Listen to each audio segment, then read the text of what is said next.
Attention, vous écoutez un programme audioactif. Oh, touching! Jack Miller nudging him wide as well. Contact! Miller and Mir! Side to side! They bash into each other! The checkered flag is out! It's Zarco versus Martin for second, but the race winner tonight! No questions about it! A stunner from Fabio Quartararo to win! And the battle for second is close, but it goes to Zarco! Salut à toutes et à tous, on se retrouve pour un nouvel épisode de C'est qui en pôle, l'épisode 116. Ce soir, Ophélie avec moi, comment ça va ? Salut Cyril, ça va, merci. Salut Pierre. Salut. Et donc Pierre, comment ça va Pierre ? Bah écoute, ça va super, je suis encore sur la victoire de Bagnaia là, donc je profite jusqu'au moment profiter. C'est bon. On va se calmer tout de suite. Bah oui, forcément, on va parler de la victoire de Bagnaia. Puisque oui, on enregistre un petit peu tard. Ça fait une semaine que le Grand Prix de Jerez a eu lieu et personne n'avait justement trouvé Bagnaia en pôle. Hein, donc c'est un tirage général et c'est B qui a gagné. Donc je lui enverrai les goodies et on va attaquer tout de suite avec les news puisqu'on va parler évidemment un tout petit peu plus tard de la grosse news, c'est-à-dire de Suzuki. Mais Ophélie, t'avais trouvé quelques petites news sur le Moto E qui justement ouvrait sa saison à Jerez. Ouais, en effet, ils ont eu des changements techniques sur la livrée cette année, qui est un changement un peu important sur les moteurs qui ont un nouvel ondulateur et du coup les motos ont quand même un poids qui se réduit de 15 kilos. Donc c'était un des objectifs de Energica cette année, mais du coup ça a été mis en place là pour la première course à Jerez. Et pour la Moto E, cette année, on a 2 nouveaux circuits qui sont le Mugello et potentiellement Kimi-Ring si la Finlande se maintient au calendrier. Ouais, ils se sont montrés plutôt rassurants sur le Grand Prix en Finlande. Qui, de ce que j'ai vu de la part de la Dorna, ils vont aller homologuer le circuit. Ouais. Donc, moi, les articles que j'ai lus, ils disaient que là, c'était ce mois-ci, ils étaient censés le faire. Donc après, ouais. Voir. On passe aux news Moto 2 ? Moto 2, qu'est-ce qu'on a ? Oui, on avait Canet qui s'était cassé le bras à Portimao et a été déclaré apte. Franchement, je sais pas comment il fait. Mais en tout cas, on verra que il fait bien quand même. Il fait bien de revenir, il a dû souffrir, mais bon, voilà. Et j'aimerais bien avoir leurs médicaments quand même. Et on a une news... à base d'opiacés, c'est assez fort. Ouais, mais pas trop parce qu'il faut quand même être apte pour conduire. On a une news qui est arrivée après le Grand Prix le lendemain. Ouais. C'est Fenati qui a été remercié de l'équipe Speed Up après le Grand Prix de Jerez du coup. Fenati va être remplacé par Alonso Lopez dès le prochain Grand Prix. Le Grand Prix de France au Mans. Ouais. Bon, on fait une grosse bise à toutes celles et à tous ceux qui y seront. Moi j'y serai pas, mais par contre Ophélie, oui, tu y seras. On va continuer avec les news MotoGP. C'est quoi cette news sur GP Valence C'est la Dorna qui a attribué le titre de meilleure course, Grand Prix 2021 au Grand Prix de Valence du fait, si je dis pas de bêtises, du nombre de visiteurs et de l'audience qu'a fait ce dernier GP. Après, on pouvait s'en douter vu que c'était quand même le dernier Grand Prix de la saison et le dernier Grand Prix de Valentino Rossi. C'était un peu évident. Et que tous les Grands Prix n'avaient pas accueilli du monde sur cette année-là. Ouais. Aussi. Et pour le coup, pour avoir été à Valence, c'était vraiment full le dimanche. Donc, ça s'explique. Ouais, donc l'autre news c'est effectivement la Finlande qui va faire sa grande présentation pour pouvoir tenir le GP. On a eu aussi Lorenzo qui est devenu qui est plus qu'un pilote. Ah, il est plus qu'un pilote, il est plus qu'un champion maintenant. George Lorenzo est donc légende du MotoGP. Carrément quoi, légende. On faut rendre à César ce qui appartient à George Lorenzo. 68 victoires en Grand Prix entre 2003 et 2018. 2 titres en 250 cc consécutifs en 2006 et 2007. On se souvient que seul Zarco a fait pareil ensuite, mais en Moto 2. Et 3 fois titré en MotoGP en 2010, 2012 et 2015. Une petite réaction sur la légendarisation de... En toute honnêteté, il mérite. C'est un des plus grands talents des années 2000, 2000-2020. après, on n'aime pas son ego et sa manière de communiquer. Le fait est que si on met pas lui en moto légende, t'en mettras pas beaucoup. On mettrait Rossi et Marquez et puis c'est à peu près tout, quoi. Ophélie, qu'est-ce que t'en dis? Ouais, non, je suis d'accord avec Pierre, c'est quand même relativement mérité. Après, ils ont mis du temps à lui donner pour le coup, je trouve. Ouais, 2020, je crois qu'il n'y en a pas eu en raison du Covid. Il aurait dû être intronisé en 2020, mais le Grand Prix a été annulé. Si je me souviens bien, il devait faire une wildcard puisqu'il était pilote d'essai et il devait être intronisé à ce moment-là. Et en raison du Covid, ça a été annulé. Ça, je parle de mémoire, mais je suis plus très sûr. Mais il me semble que ça s'est passé comme ça. Et du coup, 2021, ça a été Rossi. Et donc 2022, logiquement, Lorenzo. Ouais, ils vont être 3 à être intronisés MotoGP Legend cette année. Il y a Lorenzo, il y a Biaggi qui sera intronisé soit à Saint-Marin, soit au Mugello. Putain, Biaggi, ils ont traîné. Hein. Ouais. Et il y en a un autre. Je pense que c'est Rossi qui faisait traîner, non? Ça sera Hugh Anderson qui sera intronisé sur le Grand Prix de Finlande. Qui avait la petite info sur l'avenir des Ducatistes? Ouais, c'est sorti cette semaine après les tests de RRS, enfin juste sur la journée de tests RRS. L'avenir de Martin et Bastianini sera décidé par Ducati au mois de juin. C'était plutôt dans le sens qui sera dans le team officiel et qui sera dans le team Pramac, comment c'était tourné. Pas qui devrait quitter le giron Ducati. Après, voilà, il reste que 2 Grands Prix, grosso modo, Grand Prix de France et Mugello. Donc à voir. Pour l'instant, je dirais que Bastianini tient le bon bout, mais on sait que Martin peut être très explosif quand il s'y met. Ouais, Martin, il tient le bac. Hein. Après, on sait aussi, on se doute un peu que Miller de toute façon gardera pas sa place, donc si Martin fait pas mieux sur les prochains Grands Prix, il y a pas trop de raison que ce soit lui qui passe en officiel. Le seul moyen que Miller garde sa place, ce serait de gagner les 3 prochains Grands Prix. Mais... Oui, sachant qu'il a quand même dit qu'il s'en fichait de passer chez Pramac parce que les motos étaient tout aussi efficaces et qu'il connaissait la maison, donc qu'il s'en fichait. Oui, mais est-ce que c'est pas un peu le... Je pose la question, j'adore Miller, mais c'est pas il active le plan de secours, l'appel du pied, mais par défaut, quoi, par dépit, parce que s'il dit qu'il veut absolument rester en team officiel, il a pas de sortie de secours valable, quoi. Ouais, c'est une bonne réflexion. Après, en même temps, quand tu vois ce que les Pramac font depuis le début de saison, des fois, tu te dis qu'ils ont plus à gagner en étant chez Pramac que chez les Ducati officiels. Donc, Ah, mais je pense tout à fait que si t'es dans un team satellite aujourd'hui, la meilleure place, c'est chez Pramac. Hein. Ah oui, parce que oui. Ouais, tu parles des satellites Yamaha, Honda KTM, ou KTM, c'est la cata, quoi. Ouais, de toute façon, on reparlera peut-être aussi, à la limite, on peut en parler tout de suite, parce que Miller, quand même, 42 points au général après le Grand Prix de RRS, c'est pas brillant, quoi. C'est Martin, il en a que 28, hein. Encore pire, hein. Il a fait un début de saison correct. J'ai trouvé qu'à Portimao, là, il fait podium et il tient son rang.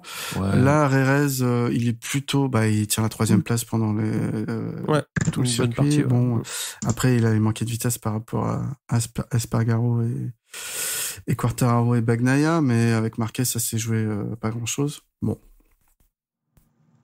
C'est un top pilote pour une équipe factory, mais en 2e pilote, quoi. C'est sûr que c'est peut-être pas le pilote qu'on voit champion du monde aujourd'hui. Autre news, cette fois-ci, on va dire de grosse ampleur, qui est pas encore officialisée, mais le retrait de Suzuki, qui a été donc a priori annoncé aux équipes donc le lundi, donc à l'issue des tests qui sont déroulés à Jerez. Donc l'info a été recoupée par pas mal de journalistes qui étaient sur place, qui ont demandé aux équipes si ça leur avait été annoncé. Et ce qui officialise un petit peu pour moi l'info, c'est surtout qu'il y a eu l'agent je crois que c'est de Mir, qui a annoncé donc eux ils étaient sur une volonté de reconduire avec Suzuki, et que là a priori ça se fera pas, donc qui partait sur un autre plan.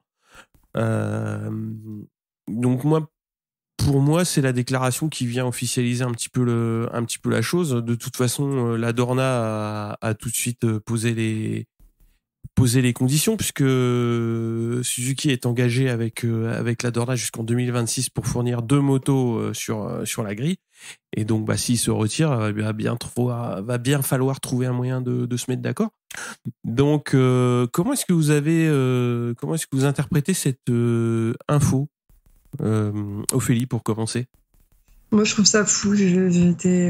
On s'en est parlé, mais c'était quand même l'annonce improbable que personne n'attendait, et que personne n'aurait anticipé, quoi. Ouais, voilà. Enfin, c'est comment t'as cette rumeur qui sort de nulle part en disant que tu te retires alors qu'il y a 2 ans t'étais champion du monde et que t'as des motos qui sont pas. Pour le coup, la saison des Suzuki était pas déconnante. Ce début de saison, donc moi j'étais un peu sur le cul, pour être poli. Et après, ça pose quand même la question de comment, qu'est-ce que vont devenir Mir et Rins, en fait. Moi, c'est un peu ça la question que je me pose depuis qu'on a cette info. Pierre, qu'est-ce qu'on dit? Ouais, il y a plein d'aspects, mais c'est vrai que le premier, on peut discuter, c'était la surprise totale. Moi, je suis un MotoGP, j'ai pas connu le départ de Kawasaki et le premier départ de Suzuki en 2011 de la catégorie. J'ai commencé à suivre les Grands Prix en 2014, donc j'ai vu plutôt les arrivées de Suzuki et d'Aprilia en 2015, puis après KTM. Donc pour moi, j'ai jamais vu d'usines partir comme ça. J'ai vu des satellites partir, mais pas des usines. Ouais, choc, surtout la manière dont c'est fait. On sait que Suzuki avait renouvelé l'accord Dorna jusqu'en 2026.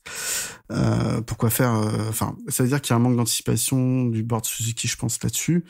Même Livio Suppo, il a été recruté il y a 5 mois. Ouais. Il parlait de faire un team satellite à l'horizon 2023-2024 pour Suzuki. Là, Rins et Mir étaient repartis pour signer une prolongation de contrat. La moto fait partie des 3 meilleures motos du plateau. Le team, c'est sans doute pareil, un des 3 meilleurs teams du plateau. Sportivement, il n'y a aucune raison d'arrêter. C'est juste que ça doit être économique à un autre niveau.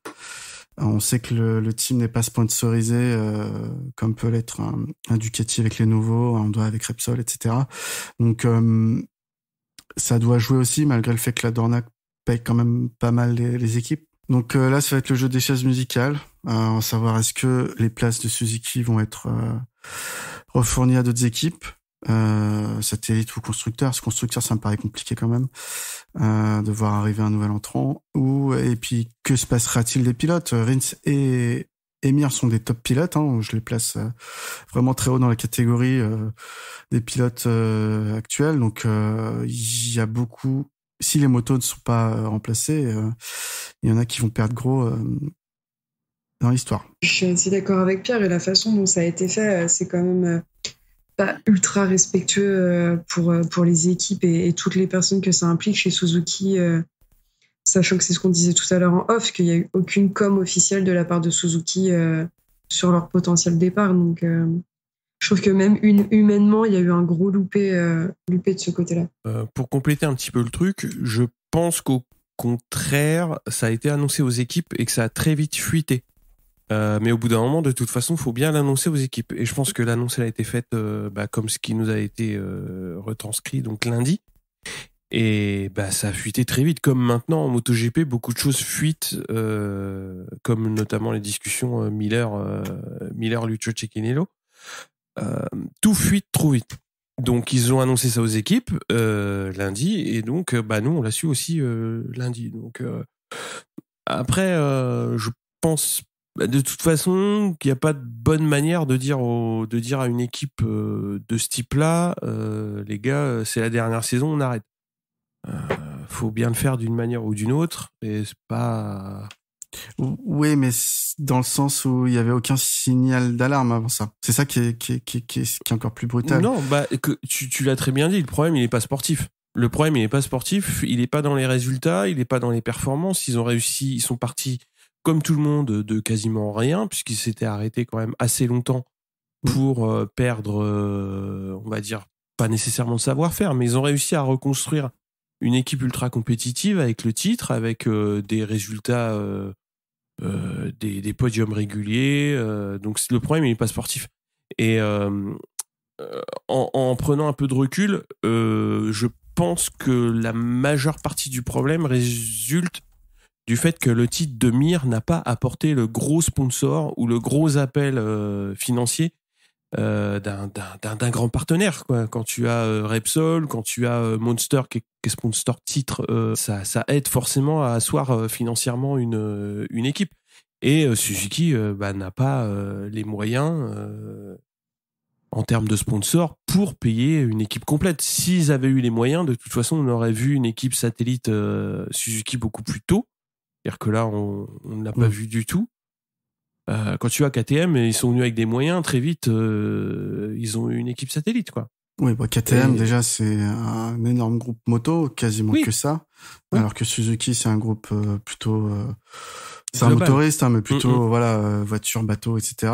Et la division moto, ça doit pas représenter grand-chose. Mais en plus de ça, KTM vient avec Red Bull. Red Bull, c'est un financier énorme dans le monde du sport. Toute leur image est basée sur le sport et l'exploit sportif. Suzuki, c'est pas une image aujourd'hui qui renvoie cette image de compétition, etc. Alors que, c'est ça qui est bizarre, ils gagnent en endurance, ils gagnent en MotoGP. Ils sont pas trop engagés en Superbike, mais voilà. D'ailleurs, en endurance, c'est à noter qu'il n'y a pas de soutien usine non plus. C'est Yoshimura qui a dû s'associer avec un team français et Motul. Donc vraiment deux gros sponsors.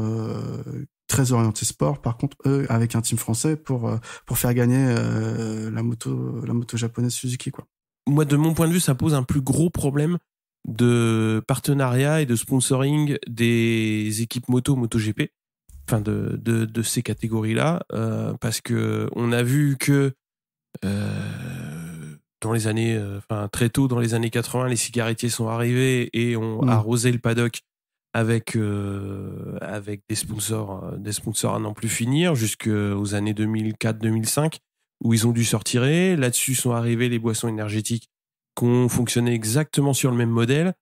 Et quand on n'a plus ce modèle-là qui se renouvelle, il n'y a plus d'argent dans les équipes. Alors les petites équipes Moto 3, Moto 2, malheureusement, elles ont un modèle qui est un peu vicieux dans le sens où elles font payer les pilotes et ça, c'est pas, à mon avis, c'est pas satisfaisant.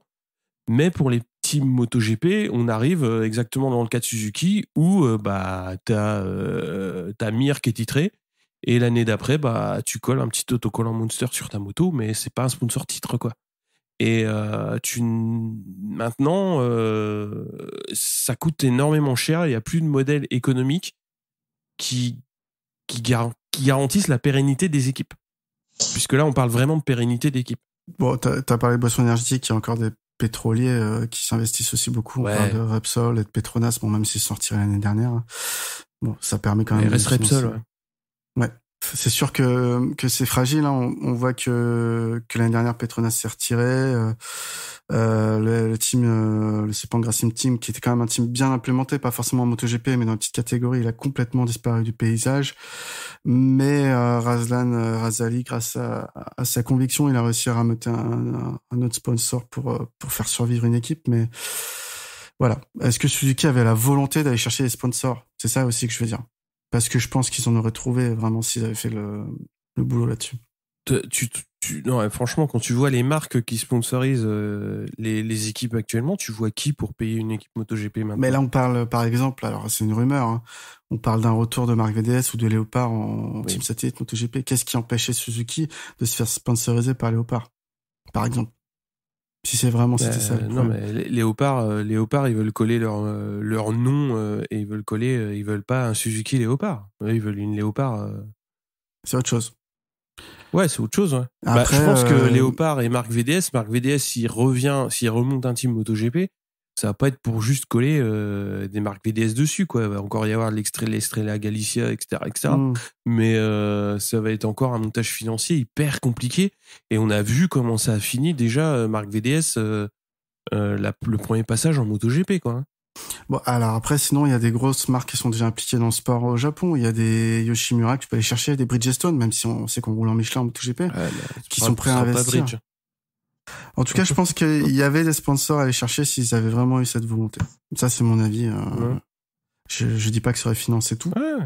Comme un Red Bull peut tout financer, ou qu'un Repsol, mais Qu'est-ce qu'on dit, Ophélie? Pas grand-chose, à part que je suis d'accord avec vous et que ouais, pour le coup, là, je vois mal qui serait en mesure, qui aurait envie plutôt de venir sponsoriser un team pour prendre la place potentielle de Suzuki.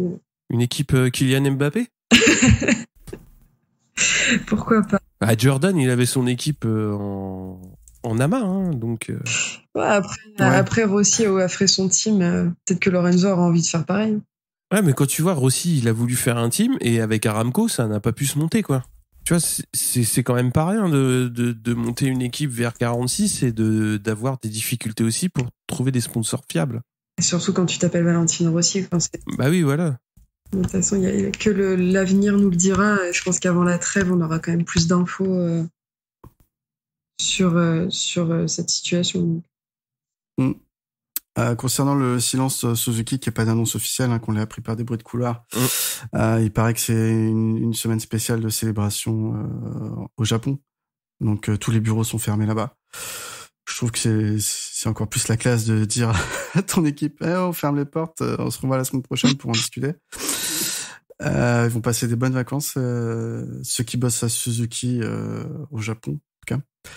Et pour vous, où est-ce que vous voyez Rins et Mir? Est-ce que vous les voyez retrouver un guidon et où? Moi, Mir, je le verrais bien aller chez Honda, en vrai, parce que dans les autres teams, j'ai un peu de mal à l'imaginer dans un team satellite, du fait qu'il soit quand même champion du monde, même si c'était il y a 2 ans. J'ai un peu de mal à l'imaginer prendre une place dans un team satellite. Et il y avait quand même les rumeurs d'un potentiel départ de Paul Espargaro de chez Honda, donc ouais, je le verrais bien partir de ce côté-là. Et en même temps, chez Ducati, quand tu y réfléchis, Ducati et Pramac, ils ont pas envie de se séparer des pilotes qu'ils ont maintenant. Peut-être que si Morbidelli quitte Yamaha, parce que de toute façon, s'il n'était pas là, ça changerait pas grand-chose en ce moment chez Yamaha. Et après, ça pourrait être chouette de voir Mir revenir avec Fabio et retrouver l'ancien team Léopard. À part ces 2 options, je vois pas trop où est-ce qu'il pourrait aller.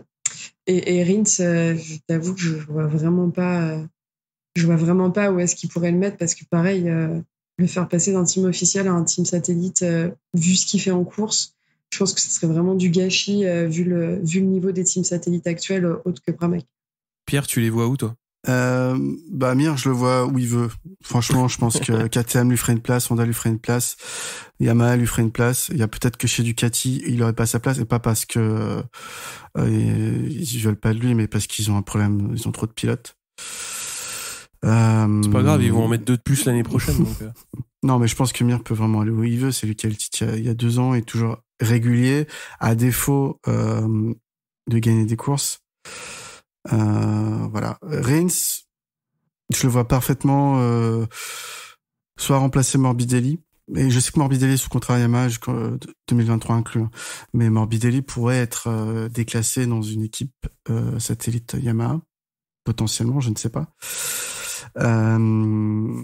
Ou alors justement être dans une équipe satellite Yamaha pour Rins. Voire dans une équipe satellite Aprilia.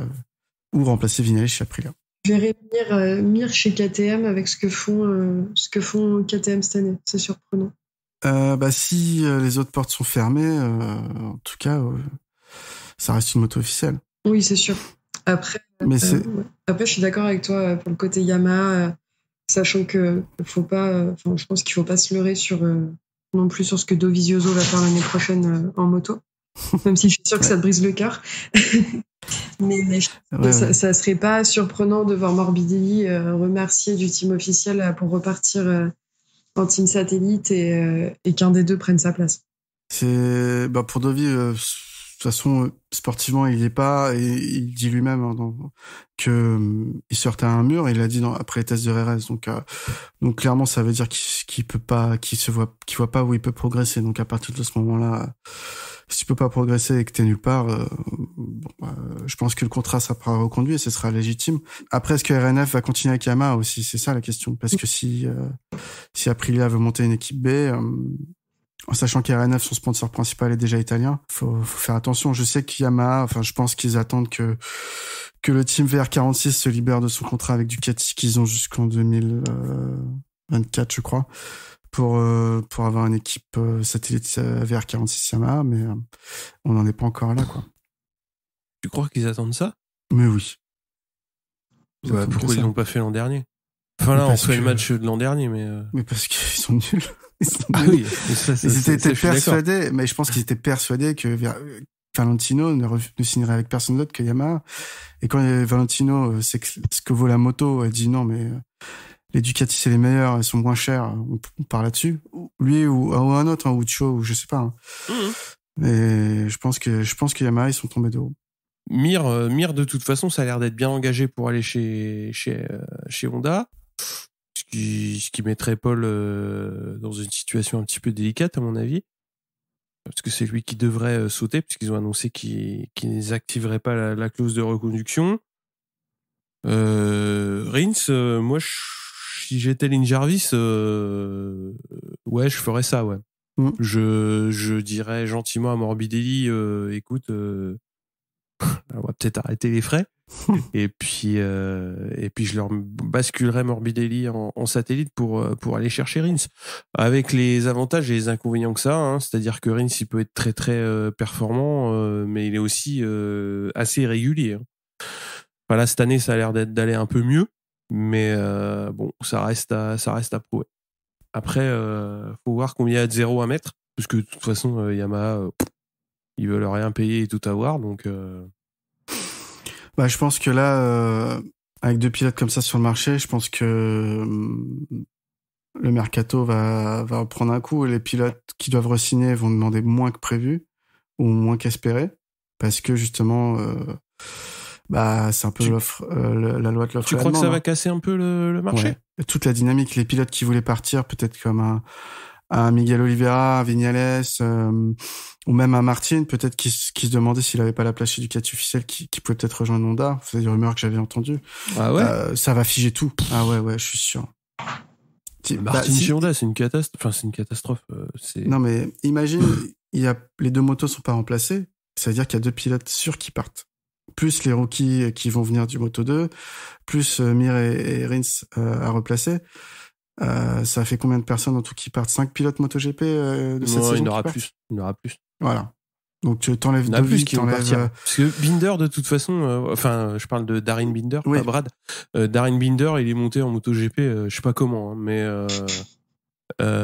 c'est certainement un contrat SRT Yamaha ou je sais pas quoi, mais il s'est retrouvé là par la force des choses. Je pense qu'il va redescendre. Dovizioso devrait arrêter. Chez KTM, Paul, moi j'ai peur pour Paul Espargaro. Enfin, j'ai peur. Sa situation me paraît complexe. Après, là où t'as trop de pilotes, là où t'as des pilotes qui sont pas aux attentes, de toute façon, c'est ça, c'est les 2 pilotes satellites Yam et les 2 satellites Honda. Alex Marquez et Nakagami, c'est catastrophique, et Paul c'est pas bon, donc ça fait quand même 5 plus, ça fait quasiment 6 pilotes qui sont dans une situation très compliquée, quoi. Et tu continues de donner leur chance à Rémi Garner et à Rolf Fernandez? Faut qu'ils se bougent le fion, quoi. De toute façon, tu les as signés 1+1, donc Je trouve ça plus légitime de leur laisser encore une année pour essayer de faire leur preuve que des pilotes qui sont là depuis un certain temps et qui font rien, comme Alex Marquez. Alex Marquez, franchement, pareil, pour moi, c'est pareil que Nakagami, à l'exception de la semaine dernière. Si le mec n'était pas là, on s'en rendrait pas compte. Mais pareil pour Luca Marini, pour moi. C'était ma question, je voulais vous poser après. Est-ce que tu gardes, tu places un Paul Espargaro chez LCR et tu vires Marquez, Alex, ou tu gardes Alex Marquez et tu re-signes pas Paul Espargaro si t'es Honda? Ça dépend de qui a le flingue. Si c'est Marc Marquez qui a le flingue, je peux te dire qui est la cible. C'est clair. Ça sera pas son frangin.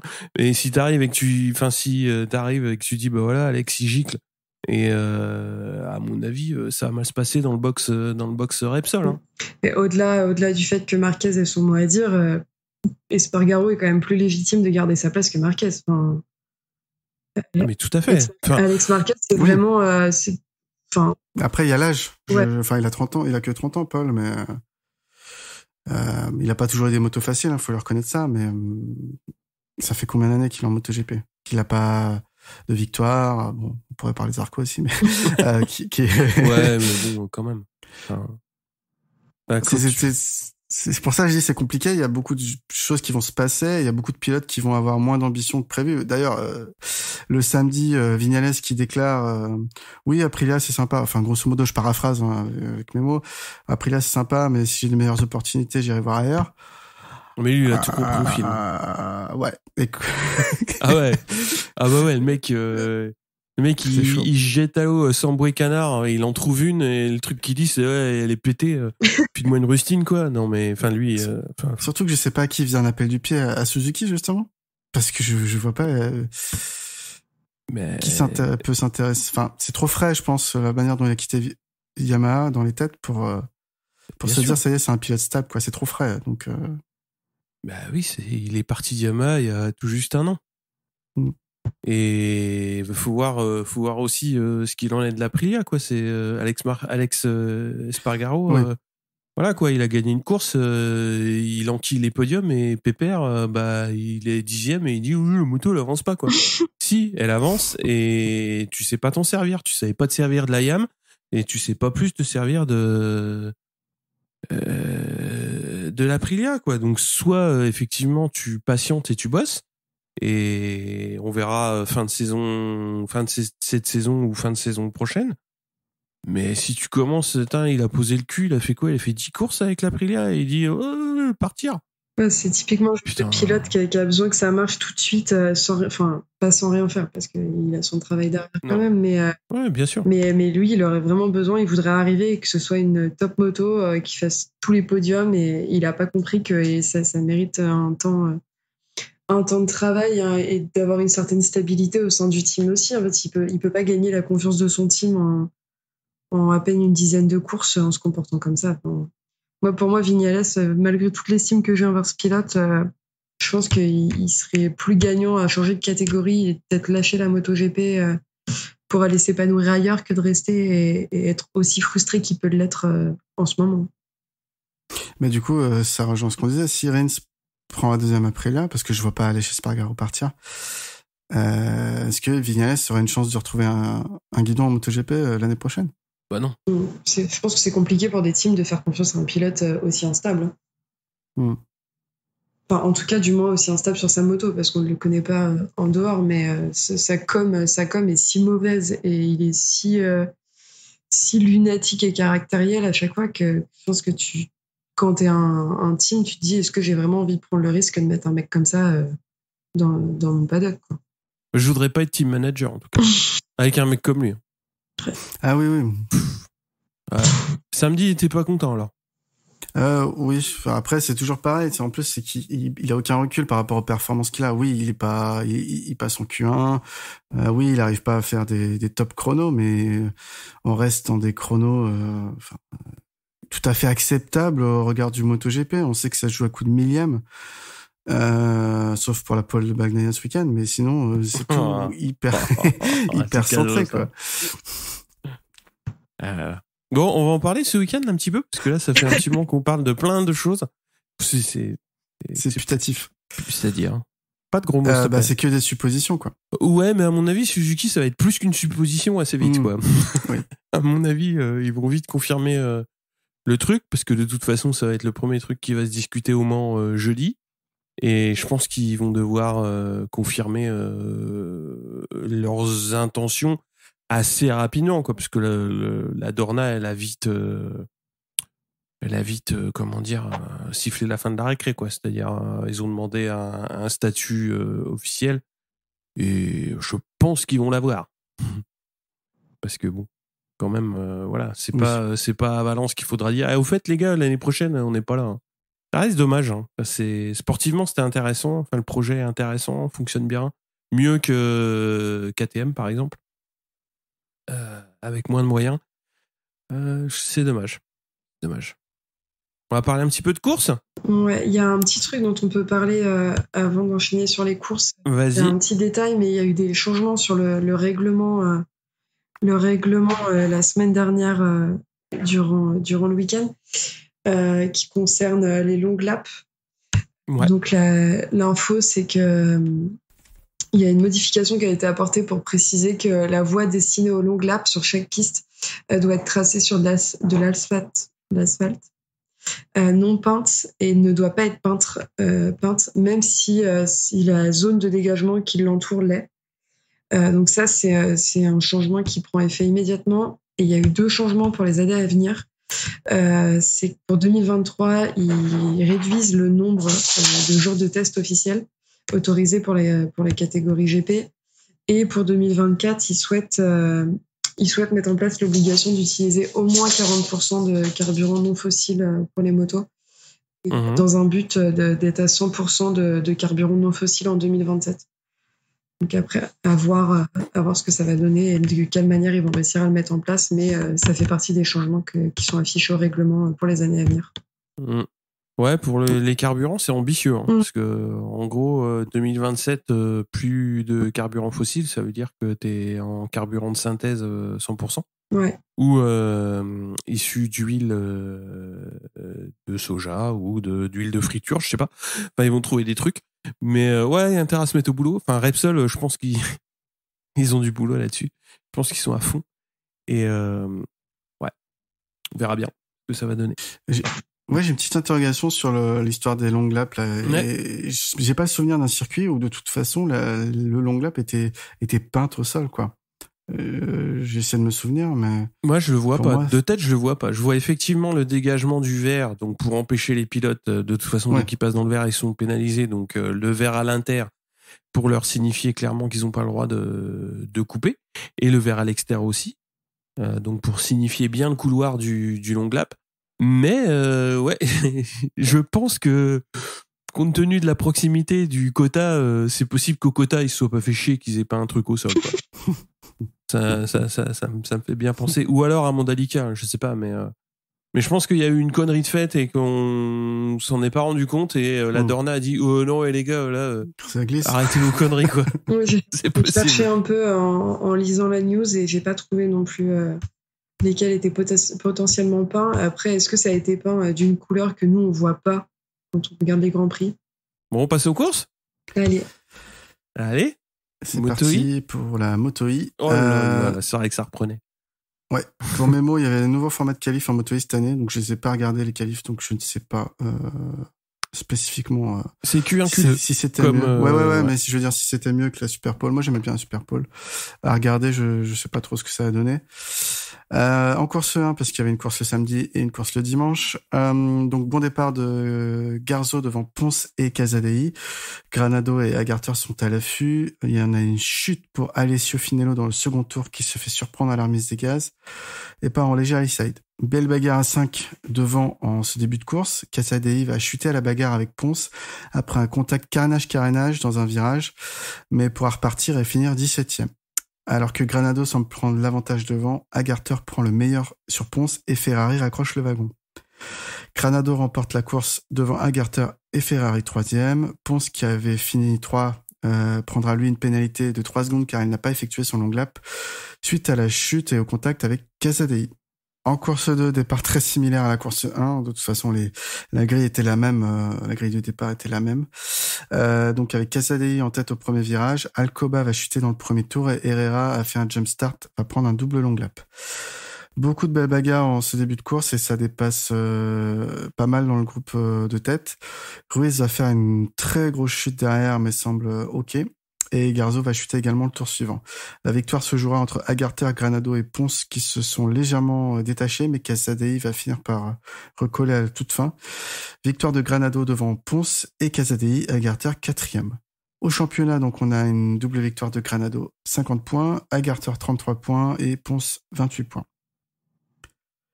Je voulais aborder le sujet si vous avez vu la course, du contact entre Casadei et Ponce en course 1.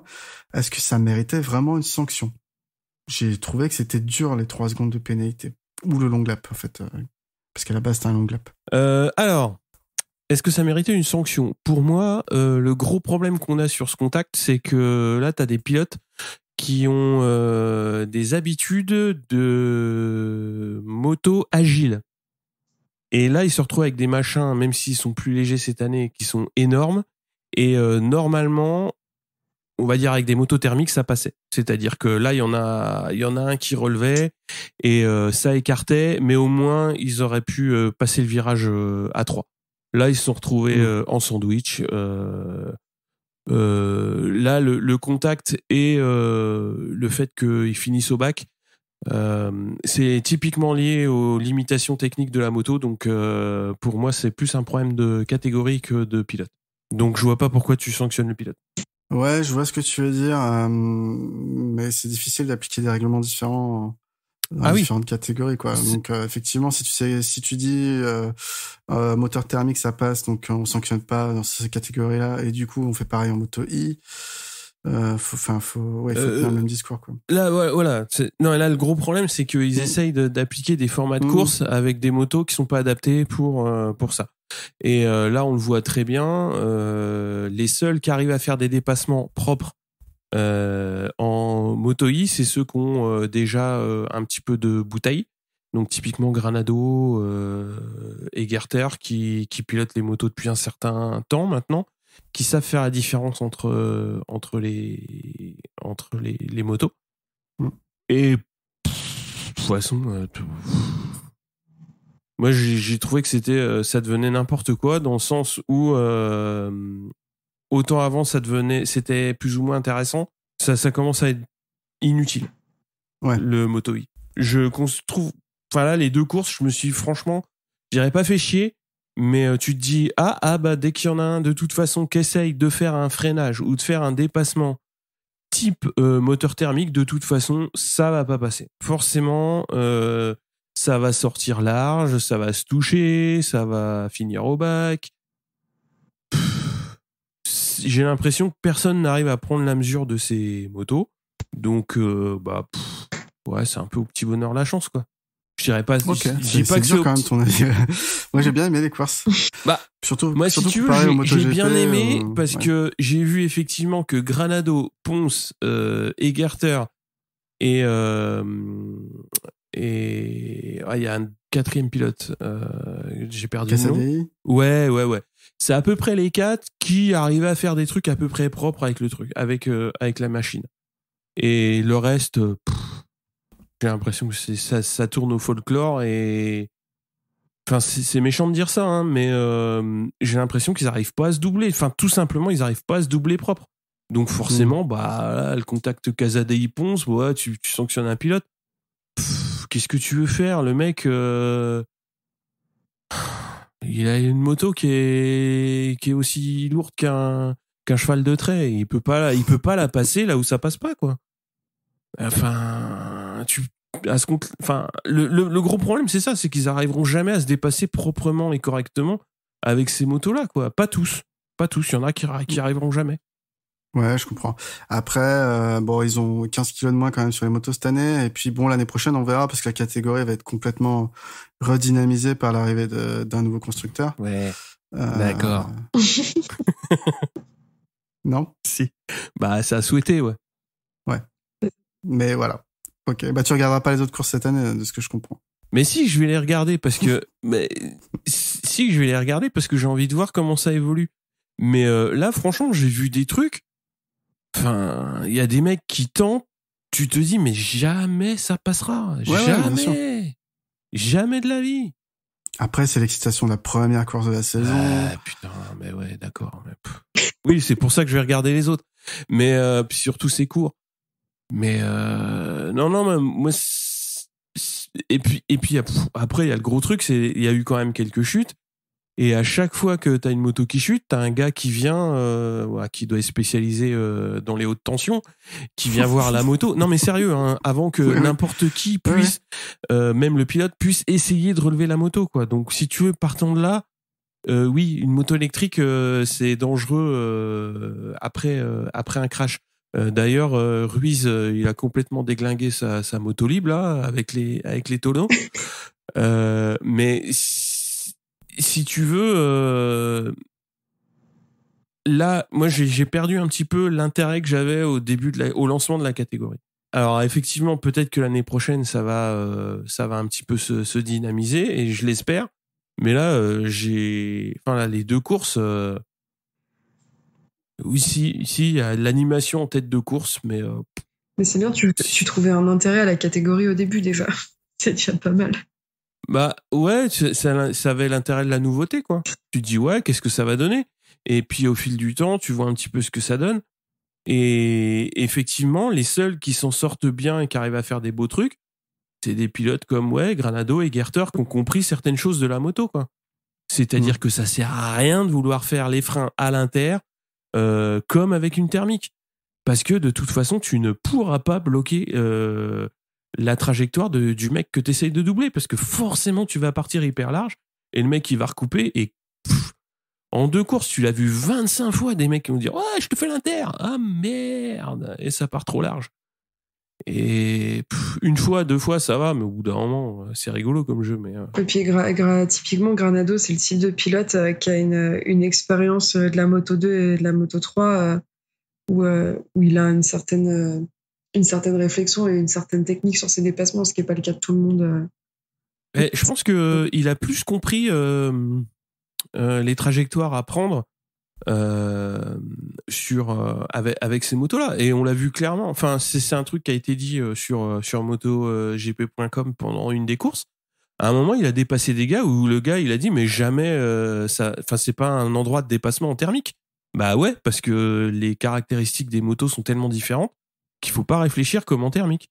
Et tous les trucs que les mecs tentent comme en thermique, ça passe pas. Ça passe pas. Passer à l'inter, ça passe pas. Vaut mieux prendre un exter super large et repiquer et remettre gaz beaucoup plus tôt que le gars que tu veux dépasser, plutôt que de tenter à faire des inters qui passeront jamais. Et c'est ce qui s'est passé avec le crash Ponce Casadi, un mec à l'inter qui essaye de faire les freins, et tu ne peux pas faire les freins avec une inertie aussi forte. Donc mais surtout des motos pareil, toutes similaires. Le mec il va freiner au même endroit de la même manière. Bien sûr. Il va avoir la même inertie, donc il pourra pas sortir de ce rattrapage une fois qu'il est dedans, quoi. C'est ça. Ok. À ton avis, je pense qu'il est très clair. Je le partage pas tout à fait. Non, mais je vais continuer à regarder parce que j'ai envie d'avoir tort aussi. Sinon, double victoire de Granado, on peut en parler. Et super son casque toujours avec le drapeau brésilien. Bon, pour l'instant, c'est l'homme de la catégorie, mais bon, seulement 2 courses, donc on verra pour la suite. Qui c'est qui a mis le petit point sur LCR hein? C'est moi. Ouais, parce que LCR qui gagne en Moto E, c'est déjà ça. Oui, parce que LCR, franchement, ça faisait plaisir de voir Lucio Cicchinello sur son muret et dire ouais, on a gagné. Ouais, parce que putain, en GP, ils en chient tellement que c'est bien qu'ils gagnent en Moto E, parce que les 2 pilotes se classent bien. Et puis moi, c'est Cicchinello, c'est un mec. Je l'ai entendu plusieurs fois en interview sur d'autres podcasts voilà, un Italien qui parle anglais, il y a toujours un petit côté Rossi qui me fait plaisir. Et moi, Cecchinello, je l'aime bien. Là, il est en train de bouffer du pain noir saison après saison avec ses 2 pilotes et puis avec ses Honda qui sont un peu capricieuses. Et puis ça me fait plaisir de le voir content en bord de piste, même si c'est pour du Moto E et que c'est pas un podium en MotoGP. Mais c'est un mec que j'aime bien, une équipe que j'aime bien, donc ça m'a fait plaisir. C'était un petit clin d'œil rigolo, quoi. Ouais, bien sûr. Ok. Et puis Ruiz, le crash. Un gros crash. Voilà, t'as plus qu'à l'enterrer et puis en refaire une autre de moto, parce que là, vu le nombre de tonneaux qu'elle a fait, la bécane.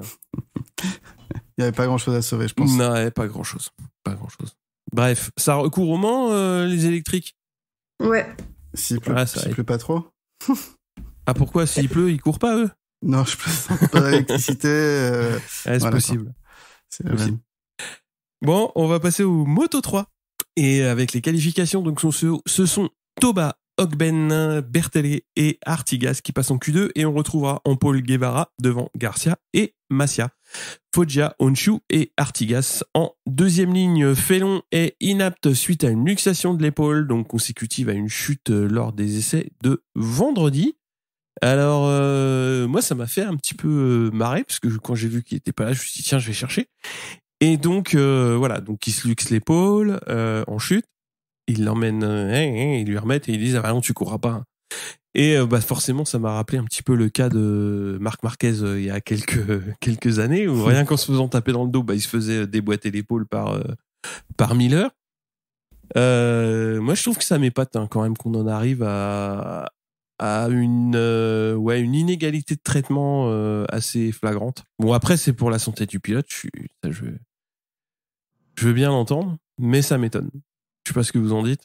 T'aurais trouvé ça plus logique qu'il court malgré le fait qu'il vienne se faire mettre l'épaule, c'est ça que tu veux dire? Bah ouais. Enfin. Non, je suis assez d'accord quand je vois moi de mon point de vue, quand on laisse un Aaron Canet aller conduire alors que le mec ça fait une semaine qu'il s'est fait opérer, qu'il a des vis dans le bras et qu'on dit ok et que derrière t'as Felon avec sa petite luxation qui pilote pas. J'étais assez d'accord avec toi avec le 2 poids 2 mesures en fonction de la personne, quoi.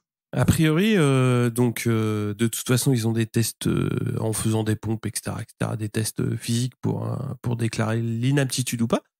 Et Felon, ils n'ont même pas autorisé à faire les tests. Donc, moi, ça me paraît assez, c'est bizarre. Bon, mais après, physiquement, il est quand même, ça a l'air d'être un poids plume, Felon. Comparé à d'autres pilotes, il est quand même pas. Pas, là, je reprends l'exemple de Canet parce que c'est celui que j'ai en tête et c'est le plus frais, mais tu mets un Canet à côté de Felon. Oui, tu vois lequel qui a mangé du top 7, hein, ça c'est sûr. Je suis d'accord, mais oui, c'est pas le même gabarit. Mais quand même. Bref, c'est comme ça. Felon était pas très, était un petit peu étonné de la décision. Il aurait bien voulu courir, mais bon, ça s'est fait comme ça. Justement, en course, donc ça part pour 22 tours. Garcia et Guevara partent bien en échangeant leur place sur la grille. Donc Honshu s'est un petit peu loupé et part un peu plus loin.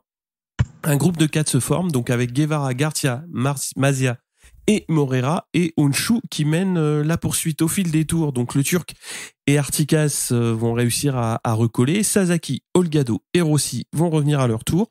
Rossi chute à 8 tours de l'arrivée et là il commençait à décrocher un petit peu du groupe, du premier peloton, et Morera va faire un long lap et il reste 8 tours et Honshu 11 tons pour prendre les commandes avant de se louper, laisser filer quelques dixièmes, et il va rester dans le groupe de 6 en tête et il va reprendre le leadership à 3 tours de l'arrivée.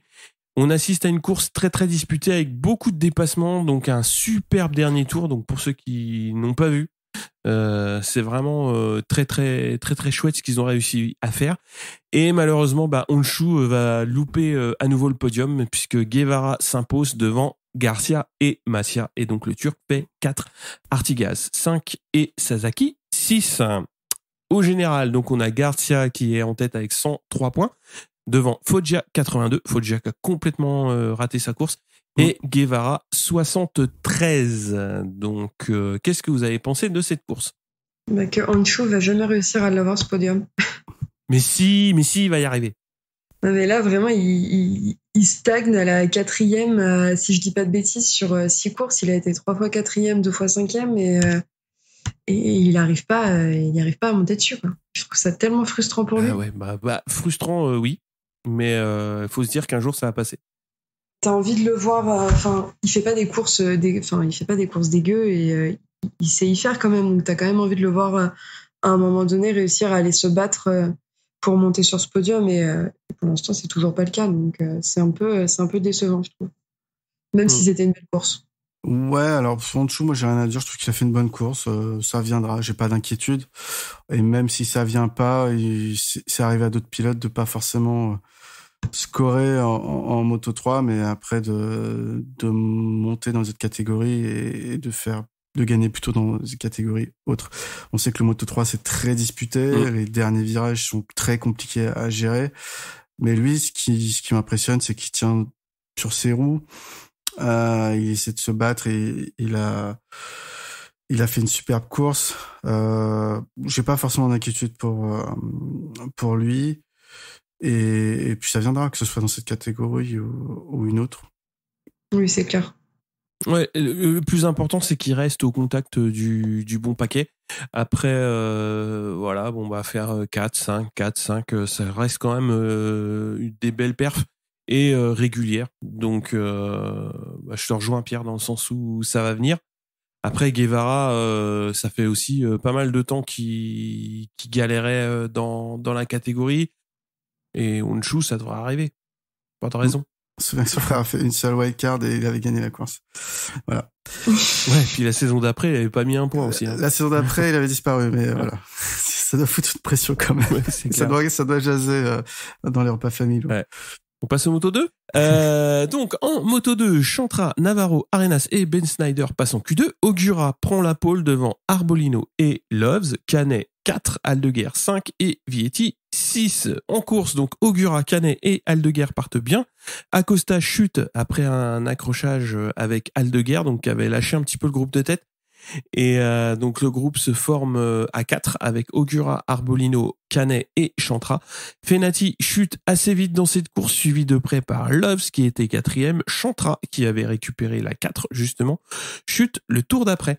On a Dixon aussi qui fait une belle chute à l'intérieur et qui va emmener Aldeguer à son tour. Donc devant Ogura, Canet, Arbolino tiennent leur rythme sans réellement être au contact. Donc le Real va sur la baston. Vietti Schroeter pour la 5, c'est l'Allemand qui va prendre le dessus. Et devant, ça bouge plus. Donc Ogura s'impose devant Canet et Arbolino. Fernandez 4 au général. Donc Vietti est en tête avec 100 points. Deuxième Ogura qui se replace bien avec 81 points. Et troisième Arbolino avec 70 points. Qu'est-ce que vous en dites de cette course, Ophélie ? Tu l'as vu fraîchement aujourd'hui ? Oui, cet après-midi, j'ai rattrapé mon retard. C'était pas la course de l'année pour moi, c'était pas. Ah non, clairement. Hein. Comparé à la semaine dernière, il y a 2 semaines où vraiment j'étais en mode cool, il se passe des choses en Moto 2. Bon, c'était aussi dû à la chute, mais ouais, c'était pas la course de l'année. Et en même temps, je me répète à chaque épisode, mais pour moi, Ogura, il est en train de mettre vraiment ses billes pour la GP. Et c'était il a fait un week-end, il a fait un très bon week-end et il pouvait pas faire mieux pour moi. Donc c'était vraiment le point positif de ce week-end avec aussi le retour de Canet, mais le mec revient avec ce que je disais tout à l'heure, mais il vient de se faire opérer, il a des vis dans la main et il arrive à finir 2e et à tenir sa course. Et comme il l'expliquait, il a commencé à avoir mal au 10e tour. Au 10e tour, il a fallu qu'il termine dans ces conditions. Donc je trouve ça vraiment impressionnant. Et ouais, c'était les 2 gros points positifs de ce week-end, de cette course. Ouais, pas la course de... Pas une très belle course, honnêtement. Je suis super content pour Ogura, qui a fait, lui, par contre, un excellent week-end. Et ça, y a rien à dire là-dessus. Après, c'est toujours une catégorie peu disputée. Voilà, ça, tu l'as dit, ça bouge plus. Une fois que les écarts sont faits, on attend une chute pour animer le truc, quoi. Donc, voilà. Et puis, une baston Vietti Schroeter pour la 5, quoi. Mais ça fait rêver personne même sur Arte, je crois qu'ils voudront pas diffuser ça, quoi. C'est pas ça, il y a plein de trucs bien sur Arte. Je sais bien, mais voilà, c'est pour... Il y a bien de trucs plus palpitants que ça, déjà. Non, c'est pour raison d'Eric et tout, c'est trop fort. Non, mais Canet, voilà, il était blessé. C'est un truc de fou, sa seconde place, pareil. Hein. Donc c'est ça que je voulais retenir de ce week-end. Après, c'est bien que ce soit pas forcément des... Quand je repense un peu à l'épisode de pré-saison, c'était pas forcément des pilotes qu'on avait identifiés qui allaient jouer le titre cette année entre Vietti, Ogura et Canet. Donc je suis content que ça se passe comme ça, quoi, qu'on soit pas sur des Sam Lowe et des vieux briscards, quoi, ou que ce soit Tornier Arbolino qui soit plus en valeur que Sam Lowe et que ça soit pas, ils écrasent pas le championnat, quoi. Qu'Acosta, il rame un peu, il découvre un peu ce que c'est être rookie dans une catégorie, parce qu'on a l'impression que l'année dernière, il a pas connu vraiment ce que c'est facile. Et que pour Fernandez, finalement, est passé du 2e meilleur team l'année dernière, qui était VDS, au meilleur team qui était Ayo, finalement, ça se passe pas si facilement que ça. C'est pas aussi simple. Ouais, ça fait du bien de voir Ogura et Vietti, quoi. Ogura, de toute façon, on en a beaucoup parlé depuis le début de saison. Il est en train vraiment de progresser, de se mettre en plus à l'abri des chutes. Donc, faut continuer comme ça, quoi. Et puis, on sait tous où ça va l'emmener, puisqu'il y avait le patron de Honda qui est venu au parc fermé. Donc, je pense que oui, je pense qu'il est pas venu les mains vides. Et puis de toute façon, voilà, il récupérera une Honda satellite, puis il en fera rien comme les autres. Non, je déconne. Mais non, mais enfin, je trouve que on en revient toujours au même truc en Moto 2. C'est des courses un peu lassantes, un peu chiantes. Mais bon, voilà, c'est comme ça, quoi. Après, je suis un peu plus déçu, tu vois, de la chute de Chantra. J'aurais bien voulu qu'il tienne.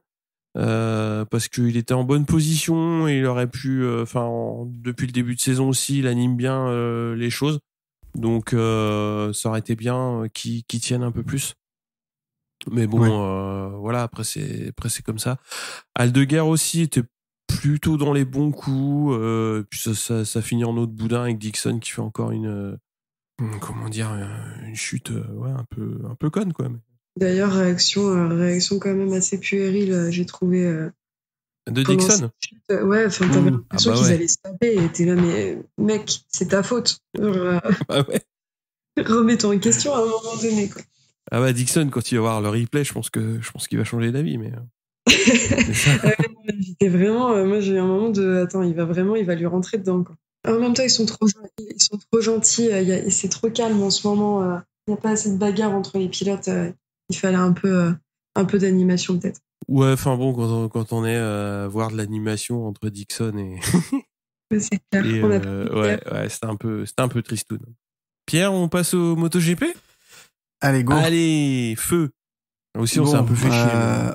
En Q1, Zarco signe le meilleur temps de la séance devant Bezzecchi qui passe en Q2 également pour 3 millièmes devant Paul Espargaro. À noter, aucune KTM en Q2. Bagnaia en Q2 vient exploser le record de la piste pour prendre la pole et coller plus de 4 dixièmes donc au record et au deuxième qui est Quartararo. On a d'ailleurs cru au début que, je sais pas, il avait coupé les limites de la piste, mais non, il a bien fait ce temps-là. Aleix Espargaro impressionne également et complète la première ligne. Ensuite, on va avoir Miller, Marquez et Zarco qui vont s'aligner en seconde ligne. Nakagami, Bezzecchi et Mir en troisième ligne.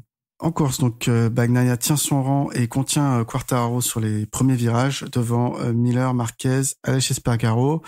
Zarco, lui, a raté son départ et pointe rapidement 9e. Les deux devant vont s'échapper petit à petit alors que Quartararo ne trouve pas l'ouverture sur Bagnaia et on peut dire également la même chose pour Marquez sur Miller. Garner va casser un aileron de sa moto dans un contact et va déclarer après la course qu'il aurait aimé casser le deuxième si tellement la moto était devenue inconduisible pendant tout le reste de la course.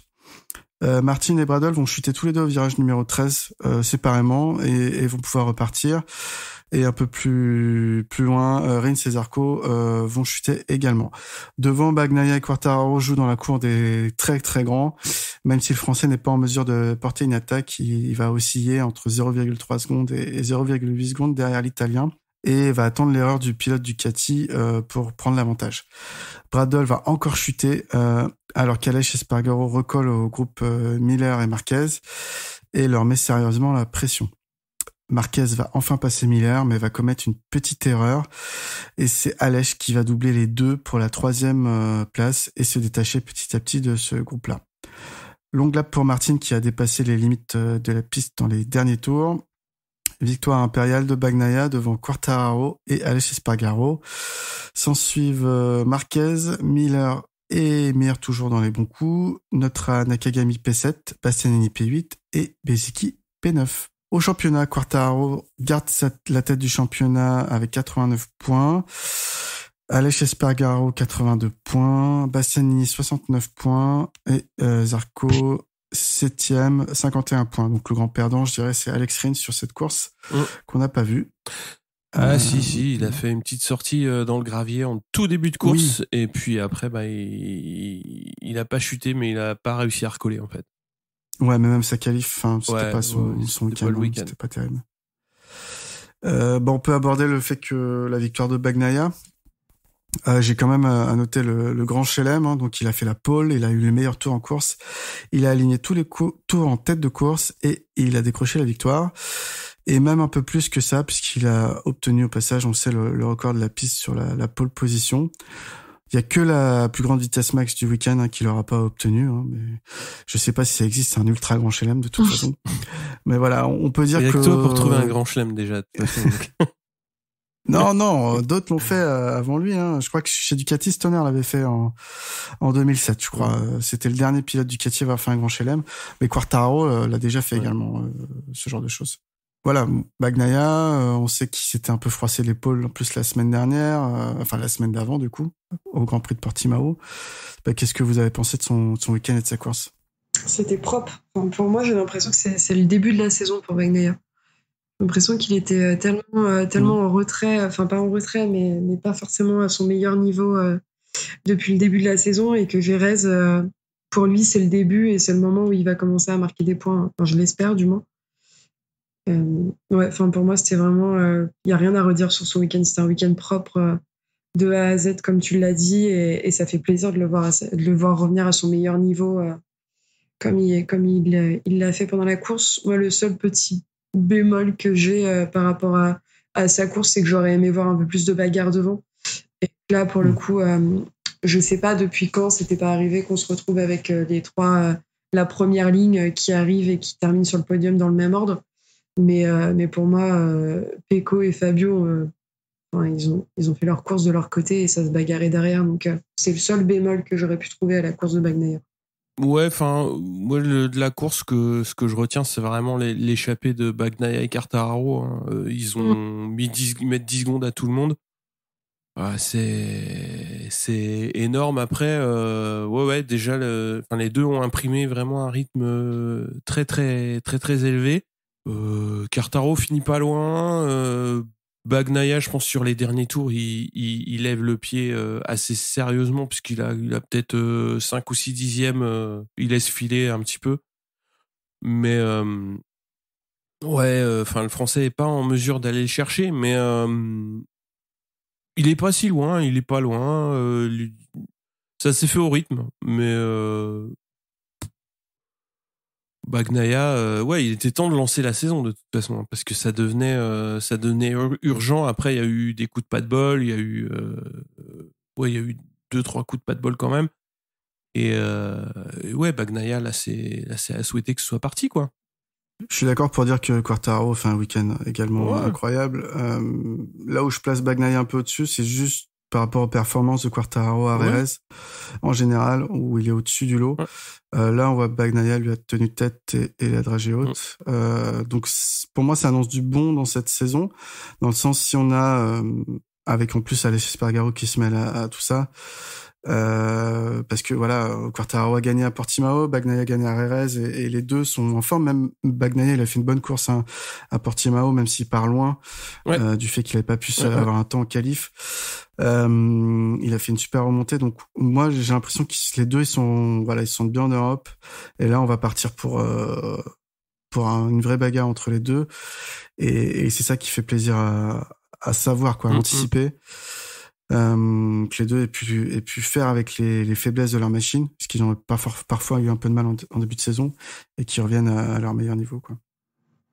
Ouais, ça va, sur les prochaines courses, on va déjà voir ce que ça va donner. Après, Bagnaia, pour se replacer au général, va falloir enchaîner quelques résultats de ce gabarit, quoi.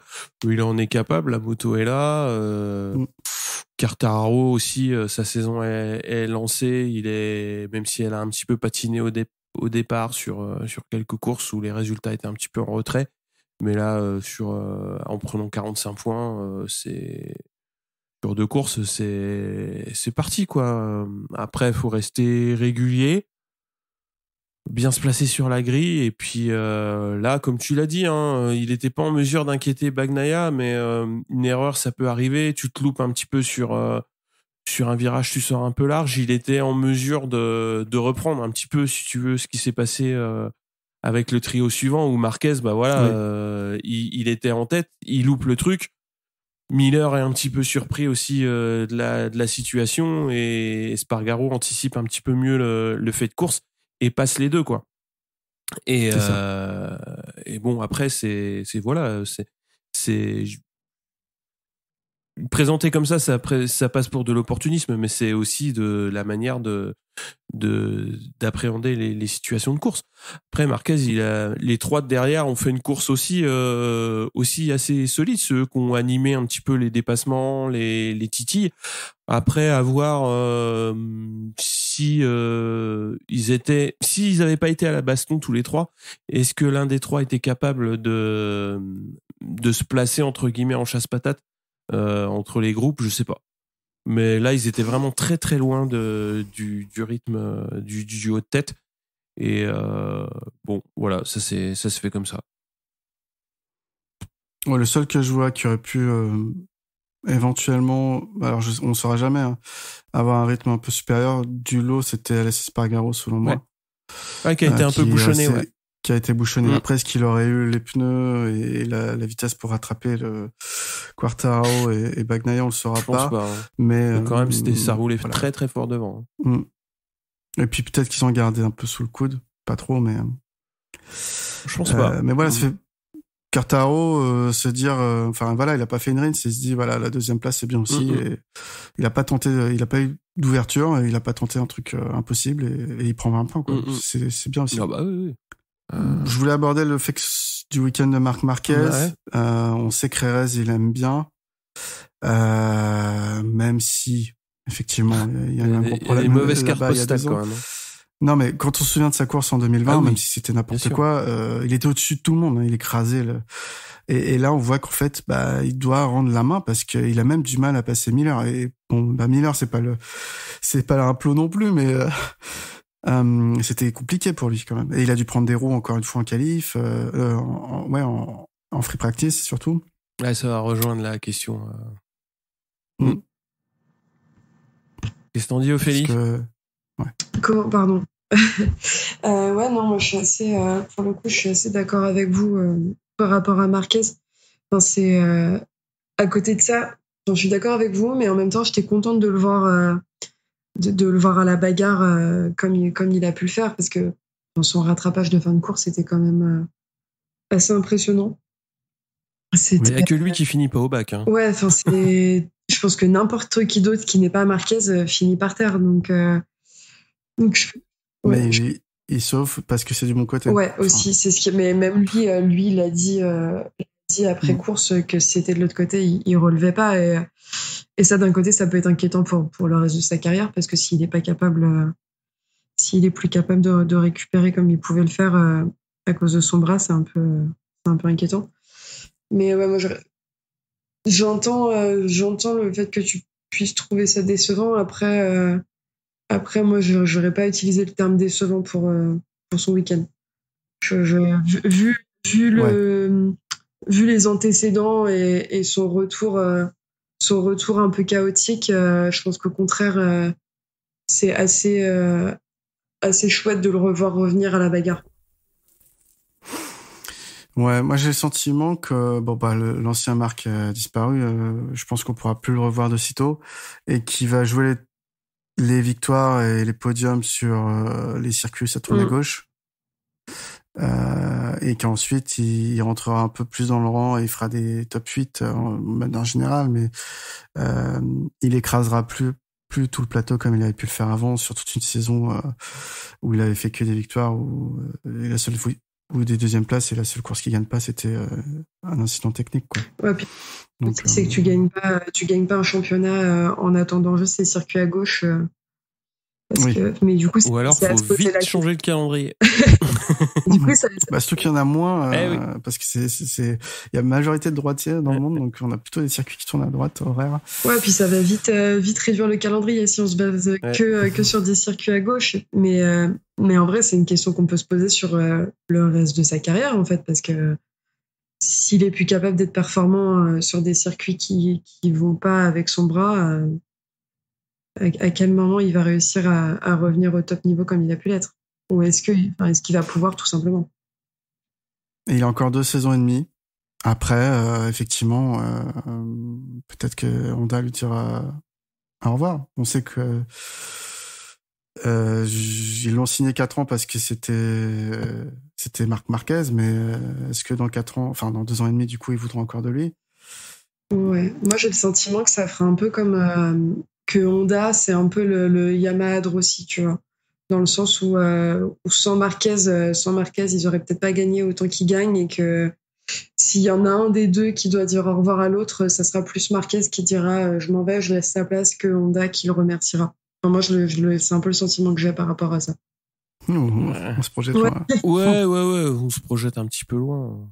Ça, c'est assez clair. Bah, déjà, le voir, moi, je voudrais bien le revoir régulièrement. Quand je dis régulièrement, c'est 3-4 courses de suite, hein, justement, devant. Et là, le voir 4e sur une course comme ça, en voyant en plus que les 2 premiers marchent sur tout le plateau. Bah, c'est plutôt pas mal. Après, est-ce qu'il aurait été en mesure de suivre Bagnaia et Quartararo? Non, parce que c'est lui qui a mené le groupe une partie et il n'était pas en capacité de les ramener. Donc après, c'est pas honteux, hein. C'est pas honteux. C'est effectivement, comme tu l'as dit, il en manque un peu pour qu'on retrouve le Marquez de la grande époque. Est-ce qu'on le reverra? Ça, on sait pas. Mais c'était une belle course, quoi. Moi, je trouve pas que ce soit décevant. Je préfère le voir faire ça. Tu vois, une course où il est dans un paquet de 3 détaché, où il y a de la bagarre, où tu vois le rattrapage typique de course, comme il sait si bien le faire. Bon, voilà, ça passe. C'était beau. Plutôt que de le voir surrouler et finir au tas comme on l'a vu en fin de saison dernière. Ça me semble être une approche de course un petit peu plus sereine. Après, je me trompe peut-être. Mais tu vois, moi je dis décevant par rapport, par exemple, ce qu'il a montré à Austin. Tout le monde était là, oh, Marc Marquez, le retour et tout. Et au final, on voit que c'est plus compliqué bien sûr. que ça. Ouais, bien sûr, c'est plus compliqué. Il faut le laisser prendre ce qu'il peut prendre là où il y arrive. Bah ouais. Parce que, pour moi, je suis d'accord avec Cyril, c'était pas décevant, mais pour moi, c'est des courses où maintenant, pour lui, ça va être plus des courses plaisir que des courses résultats parce qu'il n'est pas au niveau pour aller se battre pour le titre pour l'instant. Ah bah, se battre pour le titre, ça va être compliqué, mais faut passer un cap dans le sens où faut réussir à revenir sur le haut du plateau, quoi. Et ça passe par des courses comme celle-là. C'est évident. Après, voilà, ça passe par ça et ne plus chuter. Et ça va être, c'est ce point-là qui va être à mon avis plus compliqué. Mais ouais, faut commencer par là, quoi. Bon, il finira sans doute meilleur pilote Honda. Ah, sans doute, oui. parce que les autres savent pas s'en servir. C'est facile à dire, mais parce que les autres n'arrivent pas à la piloter de manière. Mais tu vois, c'est la même réflexion que sur les Yamaha. Hein. Enfin, tous les autres se plaignent de la moto et Quartararo, bah voilà. Enfin, il s'en sert très bien. Il s'en sert très bien. Ouais, après. Il est pas aidé par une moto qui est quand même une saucisse. Hein, je sais pas, 4e avec une saucisse, ça va. Mais c'est le seul. C'est comme Quartararo. Je suis désolée, je suis en train de l'imaginer conduire une saucisse. Bon, allez, on passe à Miller. Encore une fois, solide. Moi, j'ai marqué qu'il avait quand même pallié la comparaison avec Bagnaia, malgré sa course, en somme, plus que correcte, quoi. Miller, son problème, c'est de pas finir des courses trop souvent. Et là, finir 5, encore une fois, c'est le même comparaison qu'avec Marquez. Hein. De toute façon, personne pouvait suivre les deux devant. Donc la bataille, elle était pour la 3. Donc il est dans le bon paquet. C'est ça qui me paraît un peu bizarre, c'est que j'ai l'impression qu'à la bagarre, il est en train de s'adoucir pour assurer certainement de finir les courses. Donc prendre un petit peu moins de risques et donc forcément s'adoucir. Et quand on le connaît, ça va peut-être pas aller dans le bon sens. Ouais. Mais c'est pareil, hein. Faut qu'il finisse les courses, quoi. C'est un pilote qui est sous pression. On parle beaucoup de son guidon, de perdre son guidon, etc. Donc ouais. Faire 5e, franchement, sur une course comme ça, il n'y a pas grand-chose à dire. Hein. Ouais, moi, j'ai eu le même sentiment que toi pour la course de Miller. Quand je la regardais, j'ai vraiment eu l'impression que il s'est pas plus que ça défendu quand il s'est fait dépasser, en fait. Ouais, il était vraiment... Ouais, enfin, il était là, il temporisait et il voulait finir sa course. Enfin, moi, c'est comme ça que je l'ai ressenti. J'ai l'impression que les fins de course de Miller sont toujours plus compliquées. Hein. Souvent, il se fait reprendre dans les derniers tours. Hein. Ouais, il a une physionomie de course qui est un petit peu différente de celle de Bagnaia, où Bagnaia a plus tendance à finir fort. Mais oui, enfin, le gros problème de Miller, de toute façon, c'est pas de faire top 5 sur une course comme celle-là, hein, c'est de faire des DNF. Donc, s'il fait des courses comme ça toute l'année en étant 5e, c'est bien, hein. Mais pas le cas. Je sais pas s'il est capable de s'inspirer des réglages qu'a fait Bagnaia sur sa moto là, par exemple, parce qu'il est quand même 13 secondes derrière, hein, donc ça fait beaucoup. Hein. Enfin, c'est quand t'as le même matériel que le copain et qu'il te met 13 secondes, commence à faire un petit sac à dos, quoi. Mais surtout que l'année dernière, il avait fait, Jerez, il connaît, quoi. Il fait quand même. Si Fabio n'avait pas eu son souci au bras, peut-être qu'il n'aurait pas gagné de la manière dont il a gagné, mais il avait quand même fait une course propre, donc on pouvait l'attendre un peu plus devant qu'à la 5e place. Après, c'est pas dégueu d'être à la 5e place, mais on pouvait s'attendre à mieux. Pilote suivant que j'avais noté, Aleix Espargaro, j'ai carrément dit futur champion du monde, parce que clairement il y a la régularité. Bah non, mais il est deuxième au classement, juste derrière Quartararo. Qu'est-ce qui l'empêcherait? Il a la moto et il a la régularité. Ouais, franchement, moi, juste parce que c'est un Espargaro, j'ai même pas envie d'y penser. Oh non, oh là là, le délit de sale gueule, quoi. Là, pour le coup, c'est mes deux personnes que je n'aime pas dans ce paddock, c'est les Espargaro. Après, je reconnais ces courses très, très propres et ces très bons résultats, et c'est agréable de le voir là où il est, mais je pense pas qu'on puisse dire futur champion du monde parce qu'il a gagné une course et fait 2 podiums depuis le début de la saison. Non, mais Espargaro, faut qu'il continue. De toute façon, voilà. Enfin, là, ils ont trouvé une belle moto. Lui, voilà, c'est ce que j'ai dit sur tout à l'heure. C'est-à-dire, il a été très intelligent sur le coup. Et il fait un nouveau podium, ce qui est très bien pour lui et pour Aprilia. Et faut continuer. Après, je pense qu'il faut pas qu'il regarde. Bien sûr, il va regarder le championnat, mais faut qu'il reste dans la même optique que les courses actuelles, c'est-à-dire là, il est bon en qualif, les courses se passent bien, il a la moto pour pouvoir dépasser, pour pouvoir défendre des positions aussi, donc c'est agréable de le voir faire. Après, de là à aller chercher le titre, je pense que ça va être compliqué, mais c'est une année très importante pour eux, pour plein de raisons. C'est-à-dire qu'ils ils ont compris qu'ils étaient compétitifs et ils doivent capitaliser pour préparer la suite, quoi. Après, ça passe par continuer à bien travailler avec Espargaro et essayer de trouver un deuxième pilote pour se mettre dans la même dynamique avec 2 pilotes. Et c'est ce que je vois un petit peu sur beaucoup d'écuries. C'est-à-dire beaucoup d'écuries ont un pilote, mais n'ont pas le deuxième au niveau du premier pour vraiment capitaliser tout ça. Et Aleix, déjà son positionnement au général l'année dernière était très bon. Faut qu'il continue, hein. Ouais, je te rejoins dans le sens où Aprilia doit capitaliser, surtout qu'ils viennent de perdre leur concession, du coup. Il y en a qui perdent cette année, il y en a qui perdront l'année prochaine. Donc oui, clairement, il faut continuer le travail avec Aleix Espargaro. Je pense que sa prolongation de contrat pour moi, elle est naturelle. Et t'as raison aussi sur le fait qu'il n'y a pas beaucoup d'équipes qui ont 2 top pilotes, à part Suzuki aujourd'hui. La preuve. Voilà. Non, mais Honda, il compte que sur Marquez. Ducati, il y a eu l'époque de Vie Lorenzo, quoi, et c'est tout, quoi. Sinon, c'était chez Yamaha avec Rossi et Lorenzo aussi. je vois que ces duos-là de top pilotes où l'équipe vraiment était impressionnante, quoi. Ouais, puis en plus, pour Aprilia, on pouvait quand même se poser la question en fin de saison, début de l'année dernière et début de saison de cette année de ce qu'allait faire Vignales, est-ce que ça impliquerait pour Espargaro? Et en fait, j'ai l'impression qu'il a compris aussi que Vignales, pour l'instant, il n'y arrive pas. Enfin, il n'y arrive pas dans une certaine mesure, mais et que c'est son moment de briller parce que la Aprilia est quand même bonne cette année. Donc. Mais du coup, ça rejoint ce que vous étiez en train de dire sur le fait qu'en effet, il n'y ait pas deux top pilotes dans la plupart des teams.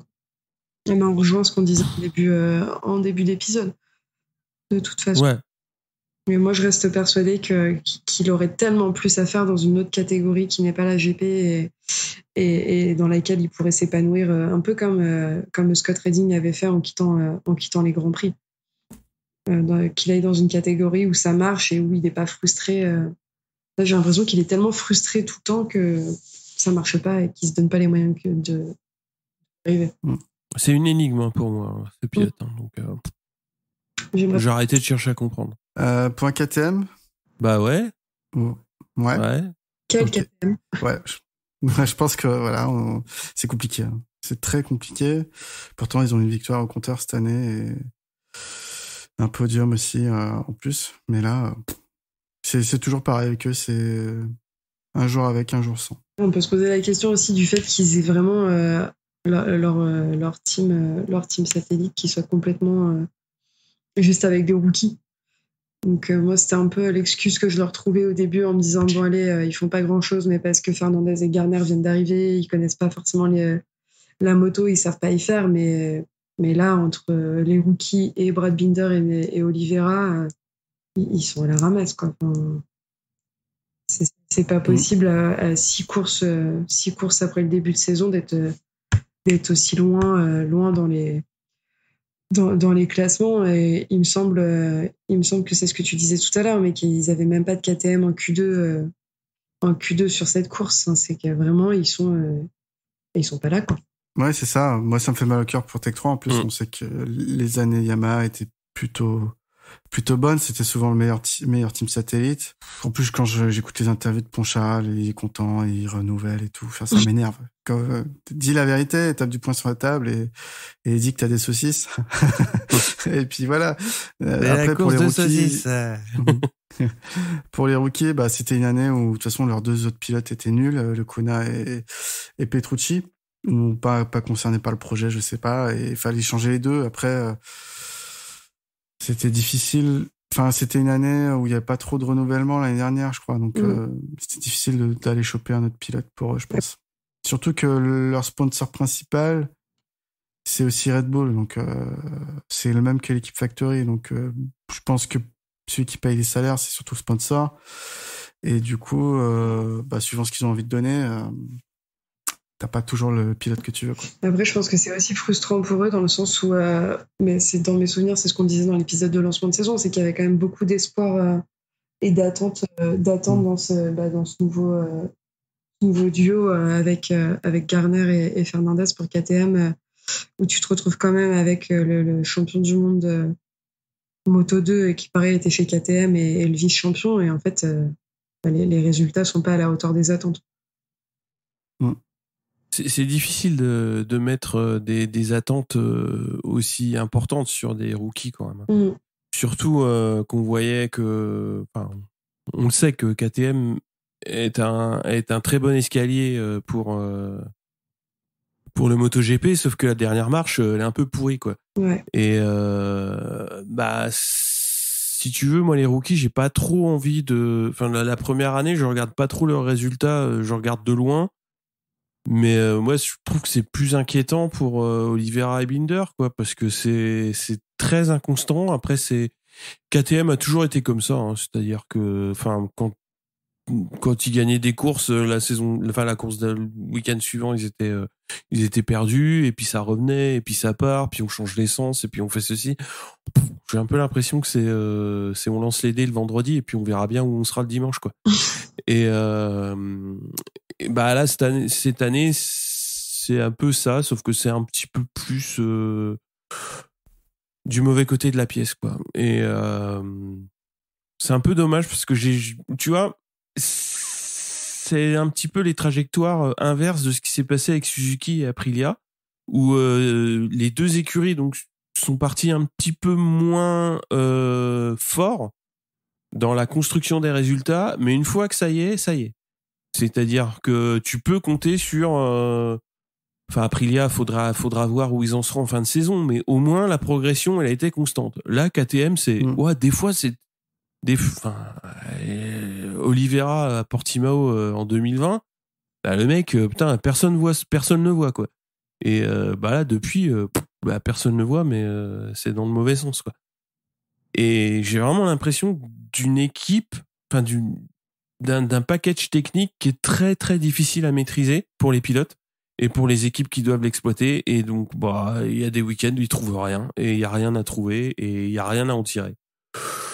Ce que disait Michel Turcot, après c'est vrai que KTM a des solutions techniques, notamment en suspension, des suspensions maison WP et un cadre treillis acier, donc ils ont des solutions techniques qui sont différentes des autres.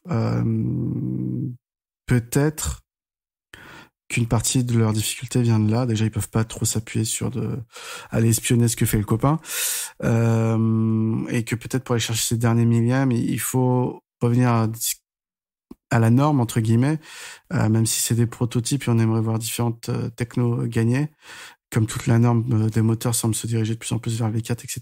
Donc ça devient de plus en plus des copier-coller, les motos, mais c'est vrai qu'on a l'impression que ces derniers millièmes, ils sont peut-être plus difficiles à aller chercher avec les solutions de KTM aujourd'hui que pour les autres.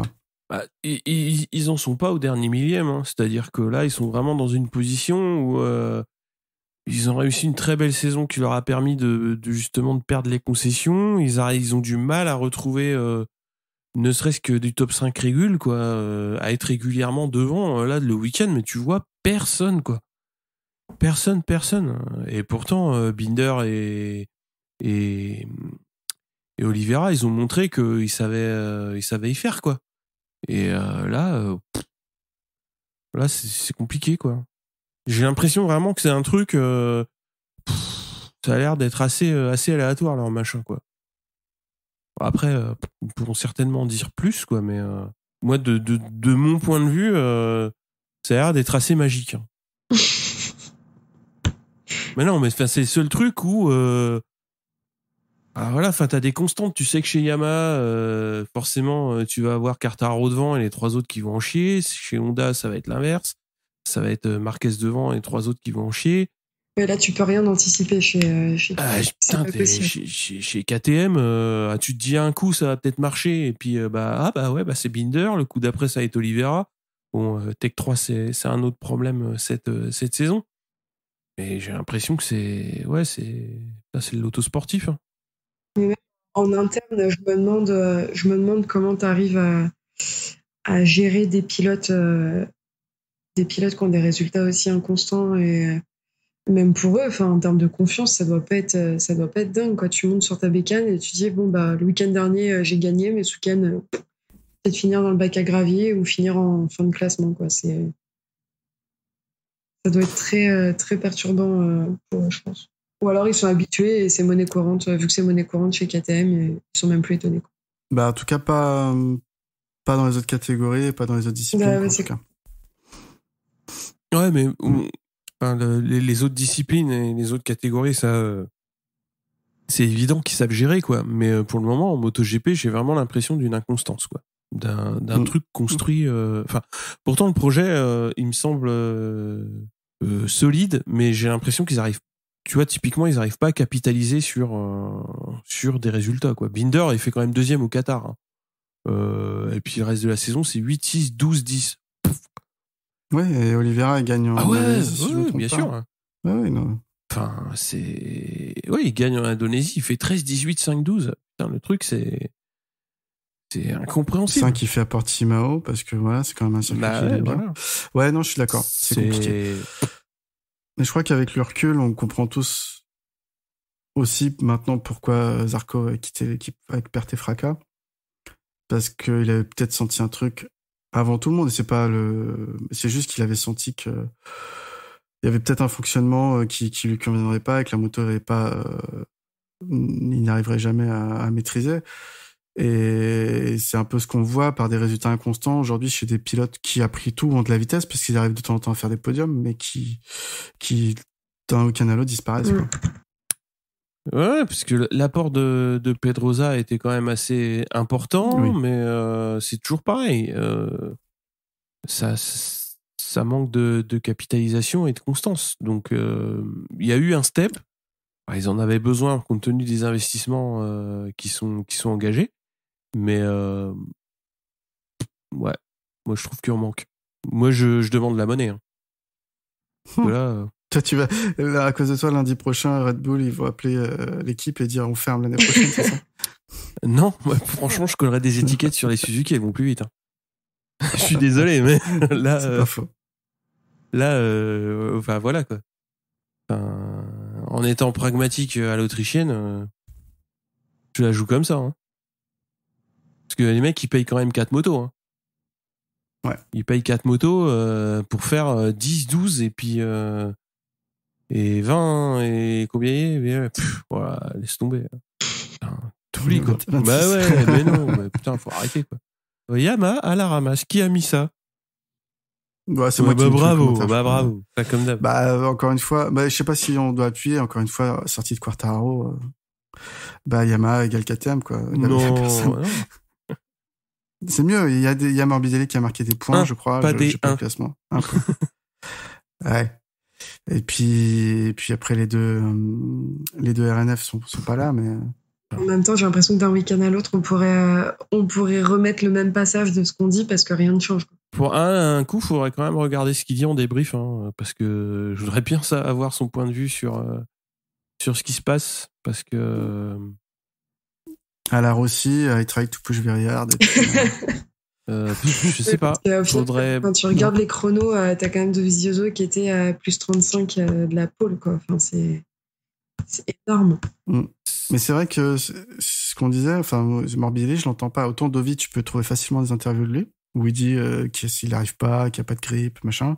Après, on est d'accord ou pas, mais tu l'entends. Mais c'est vrai que Morbidelli, je sais pas. Ça fait un paquet de billets jetés par la fenêtre quand même. Ouais, Zarco.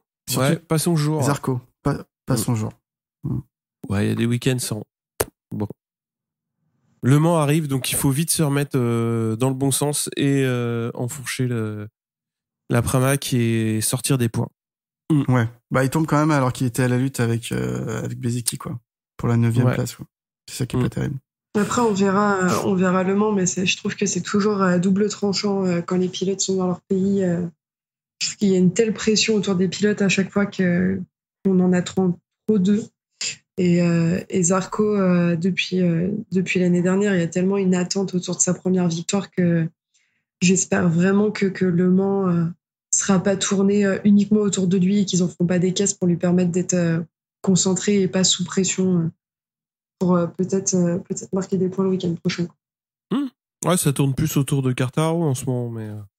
Après, c'est pas nouveau, mais quand t'es sur place, même à l'époque où il était encore en Moto 2, Zarco, t'as une vraie ferveur des fans autour de lui et vraiment, tu sens une vraie pression partout, quoi. Après, t'as tout le côté fan hystérique qui court après les voitures des pilotes, ça c'est autre chose, mais t'as toujours ce truc où même les speakers... déjà que je trouve que sur les médias français, ils sont quand même très chauvins, mais alors les speakers, c'est... c'est normal, ça pousse. Ah ouais, mais je préfère même pas imaginer comment t'es mentalement quand t'es sur la moto avec des mecs qui te crient en boucle qu'il faut que tu gagnes ta première victoire, quoi. Et ouais. Bon, un doublé français, ça serait pas mal. Ouais, pas mal. S'ils nous font au moins ce qu'ils nous ont fait l'année dernière, ça serait cool.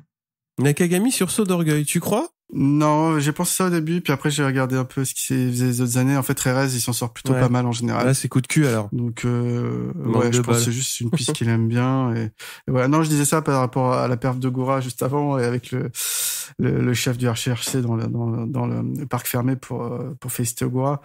Et du coup, je me suis dit, ça se trouve, Nakagami, il s'est dit, c'est chaud pour moi, faut que je me bouge. Mais en fait, non, c'est juste un circuit qu'il aime bien. Voilà. Je pense qu'après, il va retrouver les tréfonds du classement entre la P12 et la P18 et puis voilà, quoi. Ouais. toute façon, je pense qu'il a pas besoin de ça pour se dire c'est chaud pour moi. De la même manière qu'on se répète avec les Yamaha Satellite Nakagami, il n'y a pas une semaine où ça chauffe non plus. Tu voulais faire un point sur les rookies ? Ouais, point rookie. J'ai trouvé à la base, j'avais apprécié la perf de Marco Bezzecchi. Donc c'est vrai que j'ai regardé un peu où ça en était niveau rookie et voilà. Donc Marco Bezzecchi en tête du classement des rookies avec 15 points, Darren Binder deuxième avec 6 points, qui les a obtenus sur la course d'Indonésie. Hein, on s'en souvient, il a fait belle perf sous la pluie, enfin sur le séchant. Ouais, le séchant. Rémi Gardner, lui 3 points. 1 point pris au Qatar et 2 points au Portugal. Et Raul Fernandez, toujours 0 points au compteur. Donc Bezzecchi s'en sort bien, je trouve. Il fait des perfs intéressantes. Bon, après, on a vu l'année dernière avec les perfs de Martin et Bastianini, il semble que la Ducati devienne une moto aussi accueillante pour les rookies. Donc c'est bien pour lui. Je le voyais pas là, honnêtement, mais... bravo. Après, il y a aussi Di Giannantonio et qui n'a pas de points, bien sûr, je l'ai pas cité. Pardon. Ouais, moi je pensais que Di Giannantonio réussirait quand même à sortir du lot aussi, quoi. C'est-à-dire que là, au quart de saison, pas de points, ouais, falloir que ça arrive. Mais bon, après, il est pas non plus sous une pression énorme. C'est un petit peu ce qui le sauve, on va dire. Je trouve que pour moi, celui sur lequel il y a le plus d'attentes sur les rookies, au final, c'est Bezzecchi parce que c'est quand même un produit VR46 et que du coup, il y a une certaine pression un peu sur eux, je trouve, à chaque fois, et des attentes. Et au final, comme tu disais, c'est celui qui s'en sort le mieux. Donc c'est quand même bon signe pour la suite. Après ce qu'on disait tout à l'heure pour les KTM, le combo Garner-Fernandez, c'est vraiment déceptif par rapport à ce qu'on attendait. Enfin, du moins, moi, ce que j'en attendais. Je pense que c'est là où on a été un peu, je dirais pas flouté, quoi, mais c'est là aussi, la photo est floue en MotoGP KTM, c'est-à-dire que tu peux tout péter comme ce qu'ont fait Gardner et Fernandez l'année dernière en Moto 2.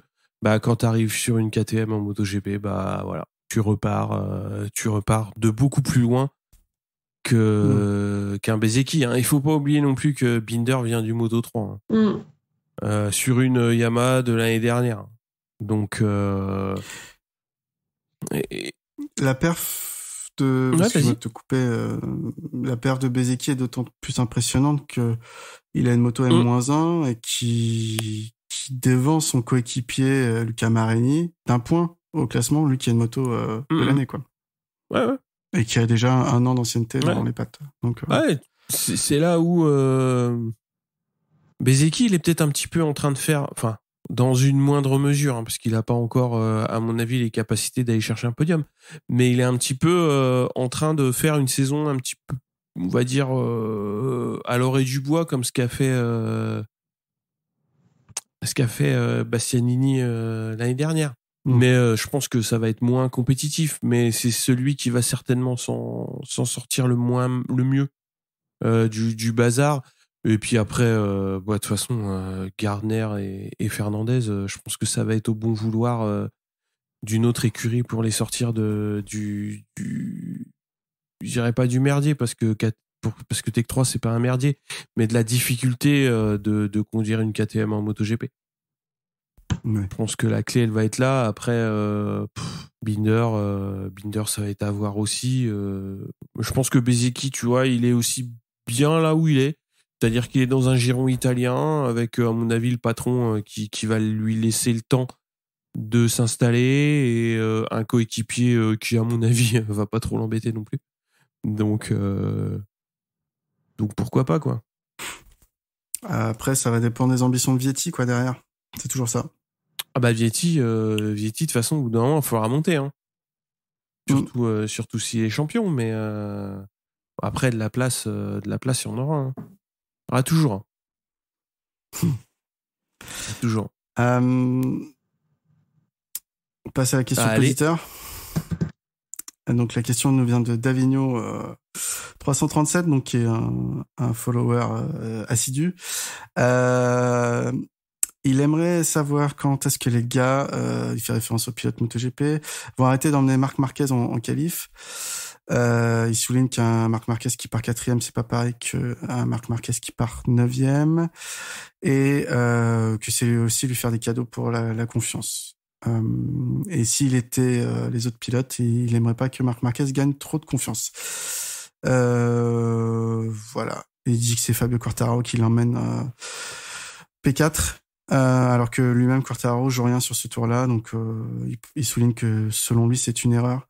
Qu'est-ce que vous en pensez, Ophélie, par exemple ? Moi, je pense que c'est malgré ce que je peux penser de Marquez sur ce genre de comportement, je pense que c'est aussi un juste retour des choses pour toutes les fois où il a emmené d'autres pilotes dans les qualifs pour faire des temps, et qu'au contraire, il a compris. Il est pas bête en fait. Il sait utiliser à son bon avantage ce qu'il peut pour faire des bons résultats en qualif et compenser ce qu'il a perdu depuis son accident en fait. Donc même si en fait je pense pas qu'on puisse dire que c'est pas réglo de le faire parce qu'ils le font tous dans une moindre mesure, mais je pense que t'as aucun pilote qui n'a jamais pris l'aspi pour se faire emmener sur des qualifs par un autre. Donc c'est un peu, pour moi c'est un peu hypocrite. C'est un peu hypocrite de dire oui mais là c'est Marquez, il le fait tout le temps, il devrait pas le faire. Marquez ou un autre, il a compris que c'était comme ça que ça marchait et il l'utilise à son avantage et il a raison. Et il n'y a aucune règle dans le règlement qui te dit que t'as pas le droit de prendre l'aspi d'un pilote devant toi. Après, en effet, si les autres pilotes sont pas d'accord avec ça, c'est à eux de le faire savoir et à eux de faire en sorte de pas sortir au moment où Marquez peut potentiellement prendre l'aspi. Mais lui, de son côté, pour moi, c'est juste une preuve d'intelligence et une réflexion stratégique sur sa manière d'aborder sa qualif. Donc, je sais pas ce que vous en pensez, vous, de votre côté, mais je pense pas qu'on puisse en tenir rigueur, même s'il en abuse parfois et que c'est Marquez qui a un comportement. Enfin, on connaît le comportement de Marquez et son caractère, mais je pense que c'est une preuve d'intelligence plus qu'autre chose. Toi, Cyril ? Intelligence, je sais pas. Moi, l'exemple qui est cité est intéressant. C'est-à-dire qu'effectivement, Fabio avait déjà fait son temps et il va continuer à pousser en sachant que Marquez est derrière.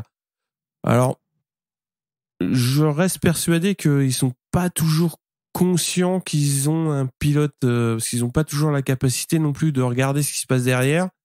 Et donc c'est pour ça que c'est compliqué de répondre à ça, quoi. Parce que sinon, tu pars toujours à regarder ce qui se passe derrière. Et je pense pas qu'ils soient dans cet état d'esprit. Des fois, ils doivent certainement l'emmener sans en être conscients aussi. Il y a de ça. Après, s'ils le font consciemment, de toute façon, la vérité du dimanche, elle sera toujours là. Hein. C'est-à-dire que Marquez, il peut partir en pôle en dimanche. S'il n'a pas le rythme de course pour suivre Bagnaia et Quartararo, il finit au gravier ou il finit 4 comme il fait là, quoi. Après, c'est toujours bien de se placer correctement. Donc, c'est toujours compliqué. Si toi, t'es en mesure de faire ton temps, fais ton temps. T'emmènes quelqu'un, t'emmènes personne. C'est un peu chiant. Et puis souvent, ils s'en mordent les doigts. Au final, quand ils s'arrêtent dans un tour chrono, pas emmener quelqu'un et derrière, tu sais pas ce qui peut se passer. C'est tellement court, les qualifs. T'as un drapeau jaune, tu perds du temps. Ouais. Parce que c'est vraiment prendre un risque. Et comme tu dis, ils ont pas forcément conscience de qui ils emmènent derrière. Et s'ils commencent à réfléchir à qui j'emmène pas, on finit comme avec les qualifs ridicules qu'on peut avoir en Moto 3, où tout le monde s'attend pour pas partir en même temps que Pierre-Paul Jacques. Enfin, t'as pas le temps. Je considère que dans la catégorie dans laquelle ils sont, ils ont pas le temps de chipoter. Et si t'es le meilleur, ça se verra de toute façon. Donc. Après, moi, le meilleur exemple que j'ai en tête comme ça, c'est à Sepang, où Quartararo, tout le monde se colle derrière lui, Marquez le premier d'ailleurs. Et quand Quartararo il dit voilà, moi je pars maintenant, quand il enquille, Marquez il essaye de suivre et il y arrive pas, quoi. Donc de toute façon, T'as les 3 FP pour construire ta qualif. Et si tu es confiant dans ce que tu dois, dans ton matériel et dans ce que t'as fait, que t'es Marquez devant, que t'es Marquez derrière, que t'es Bastianini ou n'importe qui, il faut juste sortir le bon chrono au bon moment, quoi. Ouais, après je pense que c'est lié au format des qualifs. Soit ils ont plus de temps et dans ce cas chacun peut faire des tours tranquilles, ou soit ils se disent j'ai pas le temps d'aller chercher un chrono et je dois absolument coller quelqu'un qui a le rythme, ou alors faut changer le format, passer en super pole et le débat s'arrête là. C'est le jeu. Ceux qui veulent absolument rouler tout seul, type Zarco, des fois ils prennent des risques de se taper un drapeau jaune parce qu'ils sortent de manière un peu après les autres, ou etc. Ou alors de faire un chrono trop tôt quand après ils n'auront plus la possibilité d'améliorer. Sinon faut prendre le risque de rouler en paquet, et c'est pas l'idéal, mais comme disait Cyril, si t'as le rythme, vraiment c'est le warm-up qui compte, c'est la FP4 et c'est la course, quoi. Donc la pole c'est bien pour gagner des montres et des voitures, mais c'est pas la vérité du dimanche, quoi. Je sais pas si on a bien répondu à la question. On sait pas. On sait peut-être. On aura peut-être un commentaire de sa part. Ouais, c'est possible. On va passer au point Frenchy, notamment au FSBK qui courait à Nogaro le 8 mai, donc aujourd'hui, avec aussi le 7, puisqu'il y a des formats avec 2 courses. Et en 300, c'est Joulin qui gagne la première, D'Acosta la deuxième, et Enzo Damani mène le championnat devant Joulin.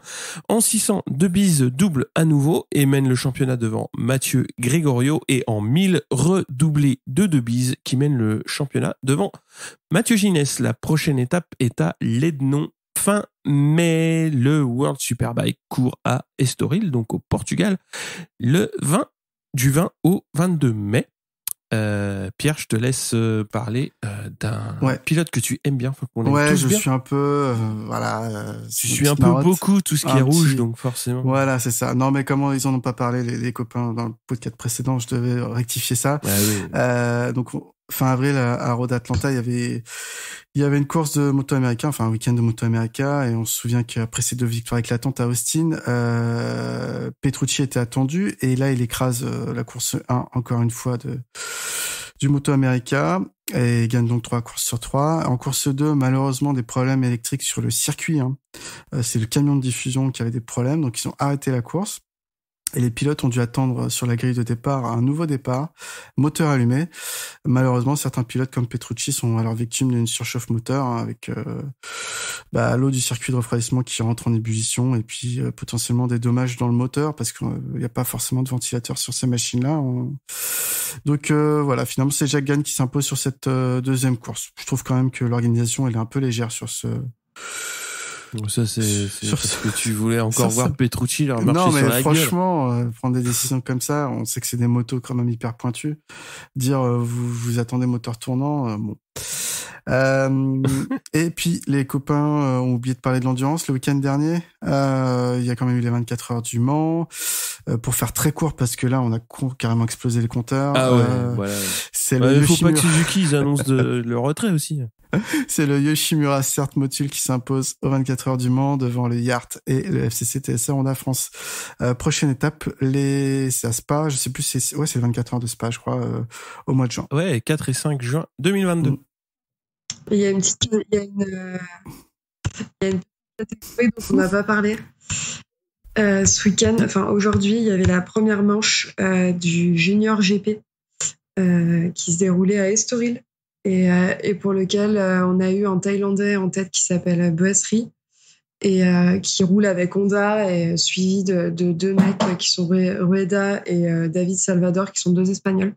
Donc c'était la première manche, et c'est plutôt chouette à suivre pour voir des petits jeunes rouler et voir potentiellement des personnes qu'on retrouvera dans les catégories au-dessus, et pourquoi pas en Moto3 dans les années à venir. On peut suivre sur quel canal? C'est sur YouTube. Ouais. La Dornal diffuse. Ouais.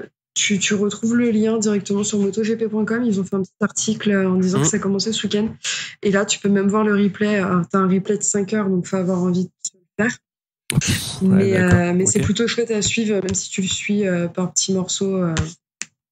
Voilà, c'était la petite catégorie dont j'avais envie de parler parce que je trouve qu'on parle pas assez des catégories où c'est des petits jeunes qui roulent. On a fait le tour. Du grand tour. Grand tour. Ça, c'est 24 heures du podcast. Évidemment, le week-end prochain au Mans. Ophélie, tu y seras. Moi, je n'ai ça. J'espère croiser plein de poditeurs au Mans. Avec plaisir. Si vous la croisez au quoi si boire. On se croise sur le Mans, déjà oui, vous pouvez me payer des bières. Et surtout, je poserai des questions aux gens, donc n'hésitez pas à me demander où je serai. Vous pouvez nous retrouver évidemment sur toutes les plateformes de podcast, sur le Twitter et sur notre Discord. Ophélie et Pierre, merci beaucoup. Merci à vous deux, les gars. Ouais. Et merci. À très bientôt.